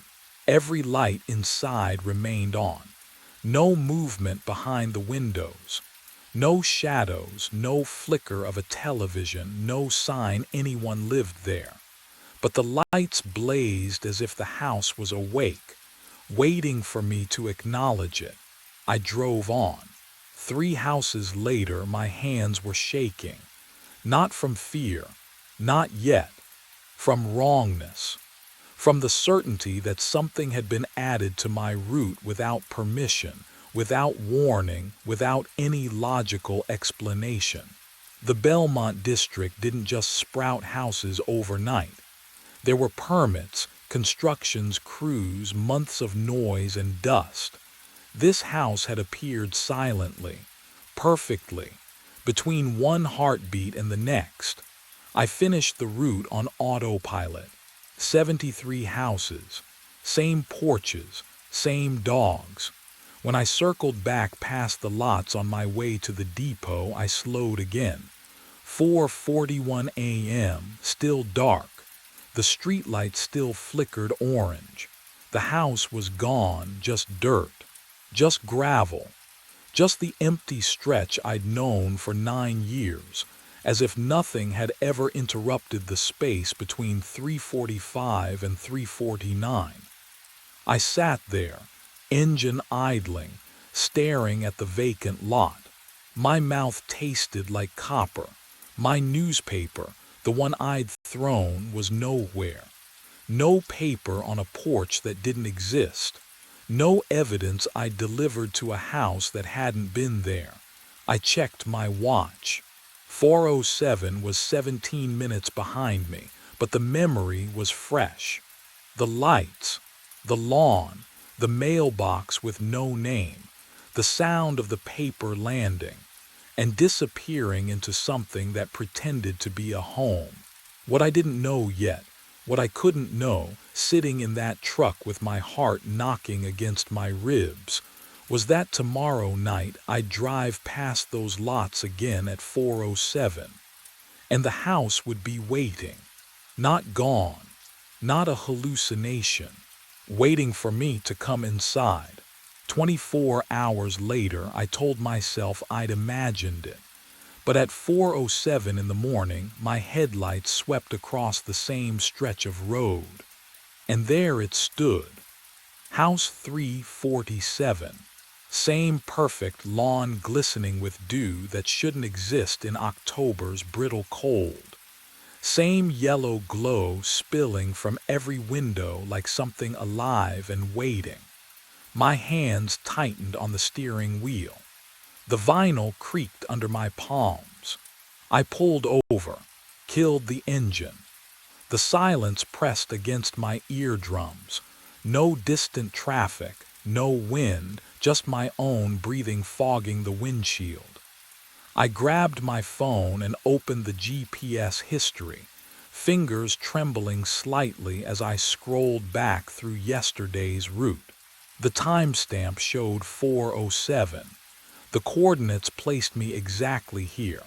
The map displayed an empty lot. I zoomed in. Satellite view. Street view. Nothing but dirt and scattered gravel where the house blazed in front of me, close enough to see the porch light's filament glowing orange through frosted glass. I checked the county assessor's website, each page loading with agonizing slowness. Parcel number confirmed, vacant land, no permits, no construction history. Last transaction 23 years ago. I stepped out of the truck. Gravel crunched under my boots, real, solid, exactly the texture I expected. The cold bit through my jacket, sharp and medicinal like the air before snow. I raised my phone, framed the house in the camera. The shutter clicked. The screen showed dirt, weeds, empty space. I lowered the phone. The house stood there, undeniable, its siding almost luminous in the pre-dawn darkness. But when I glanced at it from the corner of my eye, something shifted. The edges shimmered, rippled, like heat waves rising from summer asphalt, except the air was freezing. Have you ever doubted your own senses? Wondered if the boundary between you and madness is thinner than you thought? I started toward the porch and heard it, faint but unmistakable. Someone inside was whistling my tune. The porch light flickers on before I reach the steps. My breath catches, I didn't move, didn't trigger a sensor. The light just knew. The whistling stops. I freeze halfway up the driveway, gravel crunching under my boots. The house waits. Every window glows warm yellow against the pre-dawn darkness, impossibly inviting. My hand trembles as I grip the newspaper still clutched in my fist, proof I'm here for a reason, that this is just part of the route. It's not. You know it's not. I climb the 3 porch steps. The wood doesn't creak. Brand new. Everything here is brand new, impossibly maintained, as if it materialized whole and perfect between the empty lots. I reach for the doorknob. Click. The lock disengages before my fingers touch the brass. The door drifts inward half an inch, releasing a breath of warm air that smells like coffee, fresh brewed. The brand I buy every Sunday at the depot store. Hello, my voice cracks. No answer. I push the door wider. The hinges are silent. The living room stops my heart. That's my couch. The sagging brown sectional I bought at a yard sale 4 years ago, the cushion on the left worn thin where I sit every night. My television mounted on the wall, same crooked angle because I never leveled it properly. My bookshelf crammed with delivery route logs and true crime paperbacks, spines creased exactly how I left them. This isn't similar. This is exact. I step inside. The door clicks shut behind me and I don't turn around. Can't. My legs carry me forward on autopilot, past the coffee table with its water ring stain from the mug I dropped last winter, past the lamp with the finicky switch that requires 2 clicks. Then I see the mantel, a wedding photo in a silver frame, me in a black tuxedo, smiling whiter than I've smiled in years. My arm wrapped around a woman in white, blonde, radiant, laughing at something I've just said. I've never seen her before in my life. My wallet feels heavy in my pocket, and suddenly I know. I know if I check my driver's license right now, something will be different. That's when I heard the water running upstairs. My hand froze on the wallet. The sound was steady, rhythmic. A shower at full pressure.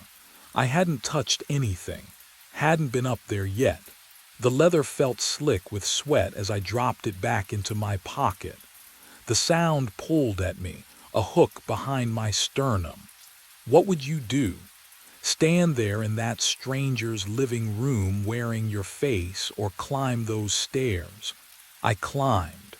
Each step creaked under my weight, the same protest as the stairs in my real apartment. The sound grew louder. Steam billowed from the open bathroom door at the top, thick and warm against my skin. It smelled wrong, though. Not soap or shampoo, just heat, wet air. The bathroom was mine. Same chipped tile, same rust stain curling from the faucet. But the mirror, through the fog on the glass I saw my reflection. And behind it, standing motionless in the shower, eyes closed. Me, another me. Water cascading over his shoulders, steam rising from his skin. I spun around. The shower was empty. My heart slammed against my ribs. I turned back to the mirror. The figure was still there, but now he stood directly behind my reflection. Dripping, eyes open, staring, I stumbled backward. My spine hit the door frame. The figure raised one hand, pressed it against the glass from the inside. The surface fogged around his fingers, and he began to write. Stop. The glass under his touch was ice cold. I could feel it radiating outward, freezing the steam into rivulets. DELIVERING. I couldn't breathe, couldn't move. HERE. My hands shook as I fumbled for my wallet, flipped it open. Driver's license behind the plastic window. Lyle Carpenter, 347. The house number stared back at me. Downstairs, the front door slammed shut. I didn't wait for the footsteps. I bolted down the stairs and out into the pre-dawn cold, my truck still idling at the curb. My hands shook on the wheel as I peeled away from house 347, watching it shrink in the rearview mirror. The lights still blazing, waiting, 15 minutes across town. My apartment building looked the same, brick facade, familiar parking lot. I took the stairs 2 at a time to the second floor. The key scraped in the lock. Wrong.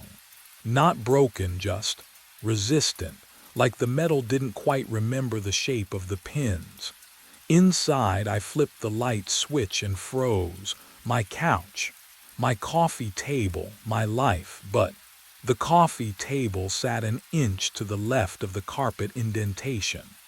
The bookshelf stretched taller than I remembered, its top shelf just brushing the ceiling. On the wall, my framed photos had faded to ghosts, colors washed out, faces barely visible. The air smelled wrong, not bad, just not mine. What would you do? Stand there and measure furniture or run? I stepped into the hallway, gulping air. Wayne's door across the hall. I knocked hard. He opened it, cigarette dangling from his lips, construction dust still on his jeans. Wayne, hey, it's me, Lyle. He squinted. Took a drag. Sorry, man, you got the wrong apartment or something. I live right there. I pointed at my door. 2 years now we've talked. You know me. Wayne's expression didn't change. Polite, patient, the way you look at a stranger. Don't think so, buddy. He closed the door softly. My phone buzzed. Gloria. Lyle. Dispatch needs to update your file. You've got the apartment on Maple listed as your residence, but the system shows no lease history. Never has. Only address we have is house 347. Her voice was so calm, so certain, and that's when I understood what was happening to me. I drove my route that night with white knuckles and a plan. Skip it, just drive past. What would you do if your entire existence was being erased, rewritten around a house that shouldn't exist? I had 72 other addresses. House 347 didn't need to happen. At 4:03, I passed number 329. My chest tightened. At 4:05, I rolled through 341. The steering wheel vibrated under my palms. A low hum I'd never felt before, traveling up through my wrists into my bones. 4:07 arrived. My foot pressed the brake without permission. The truck slowed, turned, the engine growling a pitch lower than physics allowed. I yanked the wheel left. It moved right. My hands were just passengers now, and that's when I saw it. Both of them occupying the same space. The empty lot shimmered beneath the house like a photograph dissolving in water. Dirt and weeds bleeding through the foundation. The porch flickering between solid and transparent. The lawn pristine and overgrown simultaneously. My vision doubled, tripled reality folding over itself until nausea crawled up my throat. I blinked. The newspaper was in my hand, cold, heavy. The porch board solid beneath my boots. How did I? The air smelled wrong. Not unpleasant, just backwards, like coffee brewed with yesterday's grounds. I hadn't walked here, I hadn't left the truck, but here I was, the door drifted open. No creak, no resistance, just opening. And from inside, oh God, from somewhere deep in that warm-lit hallway, I heard it, my voice, not shouting, not angry, gentle, tired, familiar as my own heartbeat. Come home. The newspaper slipped from my fingers, hit the porch with a wet slap. I didn't hear myself drop it. What was waiting for me inside? I ran, my own voice still calling behind me. I stumbled off that porch and into my truck. Engine screaming, tires shrieking. I didn't stop until dawn broke gray and cold over the depot parking lot. Gloria found me there, slumped against the steering wheel. She asked if I was sick. I told her I needed the day off. First time in 9 years. The public library opened at 10. I was waiting at the doors. Inside, the smell hit me first. Old paper and dust and someone's forgotten coffee going cold at a reading desk. My hands shook as I approached the reference librarian. I asked for newspaper archives. Belmont District, missing persons. 9 years back. She led me to a humming microfiche machine in the basement. The fluorescent tube overhead flickered with a rhythm that matched my pulse. I scrolled through months of local headlines, bake sales, school board meetings, noise complaints. Then, there, October 9th, 9 years ago, delivery driver vanishes mid-route. The photograph showed a man about my age, thin face, tired eyes, Marvin Schaefer. My chest tightened. Can you imagine finding your own ghost in the archives? The article stated he'd worked the graveyard shift for the same newspaper depot. Same route I drove now. Disappeared at 4 in the morning. Truck found idling on an empty street, driver's door open, papers scattered across the pavement. No signs of struggle. No body ever recovered. But here's what made my blood go cold. The follow-up article 3 weeks later had a photo of a house being demolished. The address printed beneath, 347 Rosewood Lane, the machine word as I zoomed closer. The house in the grainy image looked identical to the one I'd been delivering to. Same porch, same perfect lawn, same lights blazing in every window despite the demolition crew standing in the yard. How could they tear down something that hadn't existed yet? I printed the article. The paper came out warm, but when I touched the image of that house, the ink felt ice cold under my fingertips. The final piece was buried in the police report summary. An interview with Marvin's wife, dated 2 days before he vanished. He kept saying the route was wrong, she'd told investigators. That it was building something, taking pieces of him every night. He couldn't sleep, couldn't eat, he said. He said it was building something with his memories. Then he never came home. I sat there in the basement, fluorescent light buzzing, that cold printout trembling in my hands.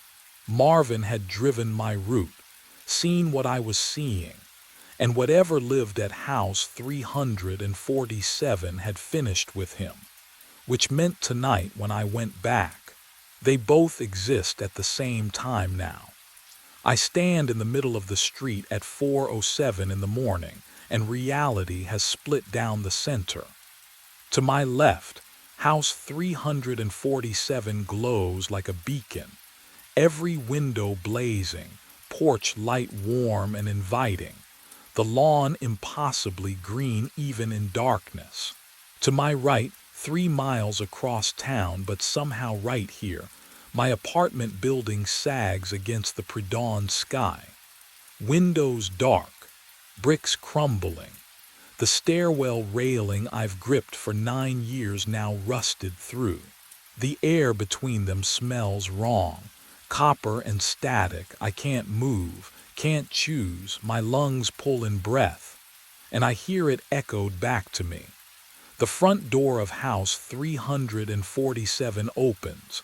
He steps out onto the porch, me, but not me, soaking wet, hair plastered to his skull. Water drips from his fingertips, pooling on the welcome mat.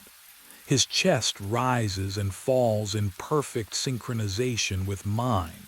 When I hold my breath, so does he. When I exhale, so does he. His mouth doesn't move, but I feel the words forming in my own throat. Come home. Behind me, impossibly behind me because I'm facing both directions at once. A door creaks open at the apartment. Warm light spills down the stairs. The scent of coffee drifts out. Rich, sweet, real. A woman's voice calls softly from inside, "Honey, aren't you coming to bed? I have never been married." The duplicate takes 1 step forward, water streaming from his clothes. His eyes are the color of drowned things. What would you do if you knew one door led to forgetting and the other to becoming something else? My hand reaches forward, and I still don't know which door I'm reaching for when everything goes white. Warmth surrounds me when I open my eyes. Sunlight filters through cream-colored curtains, the kind I've never owned. The sheets smell like lavender detergent. A woman leans over me, auburn hair, smile lines framing her mouth, and presses her lips to my forehead. "Morning, sweetheart," she says. I don't know her name. My mouth opens anyway. "Morning." She pads toward the doorway, humming something familiar. The smell of coffee drifts up from downstairs, rich and dark. My body sits up, swings legs over the side of the bed, stands. I'm not telling it to do these things, but it feels right, natural, like I've done this 1,000 mornings before. The shower runs hot. Steam clouds the mirror. I don't look at my reflection. Downstairs, she set out breakfast, scrambled eggs, toast with butter melting into golden pools. I taste nothing. My jaw chews. My throat swallows. She kisses my cheek as I stand, her hand warm against my shoulder. "Drive safe," she whispers. I want to ask her who she is. I want to scream. My lips smile instead. The front door clicks shut behind me. The driveway stretches ahead, and there my truck. Faded blue paint. Dent in the rear bumper. I've driven it for, how long now? 9 years. The thought arrives fully formed, certain as my own heartbeat. 9 years on the same route. 73 houses. Same dogs barking. Same porch lights. Same empty lot between 345 and 349. Except, it's not empty anymore, is it? My hand reaches for the door handle. The metal is cold beneath my palm, but my fingers don't flinch. I slide into the driver's seat. The newspaper route map is taped to the dashboard, addresses circled in red ink. My handwriting. The key turns in the ignition. I am so tired. Can you imagine? This exhaustion that lives in your bones, that makes every movement feel like wading through water. I've been driving this route since. I can't remember when I started. The engine hums. My foot presses the gas. The truck rolls forward, and I know exactly where it's taking me. 4:07 in the morning. House 347. The paper goes on the porch. The door unlocks. I walk inside. I have always been walking inside. The route continues.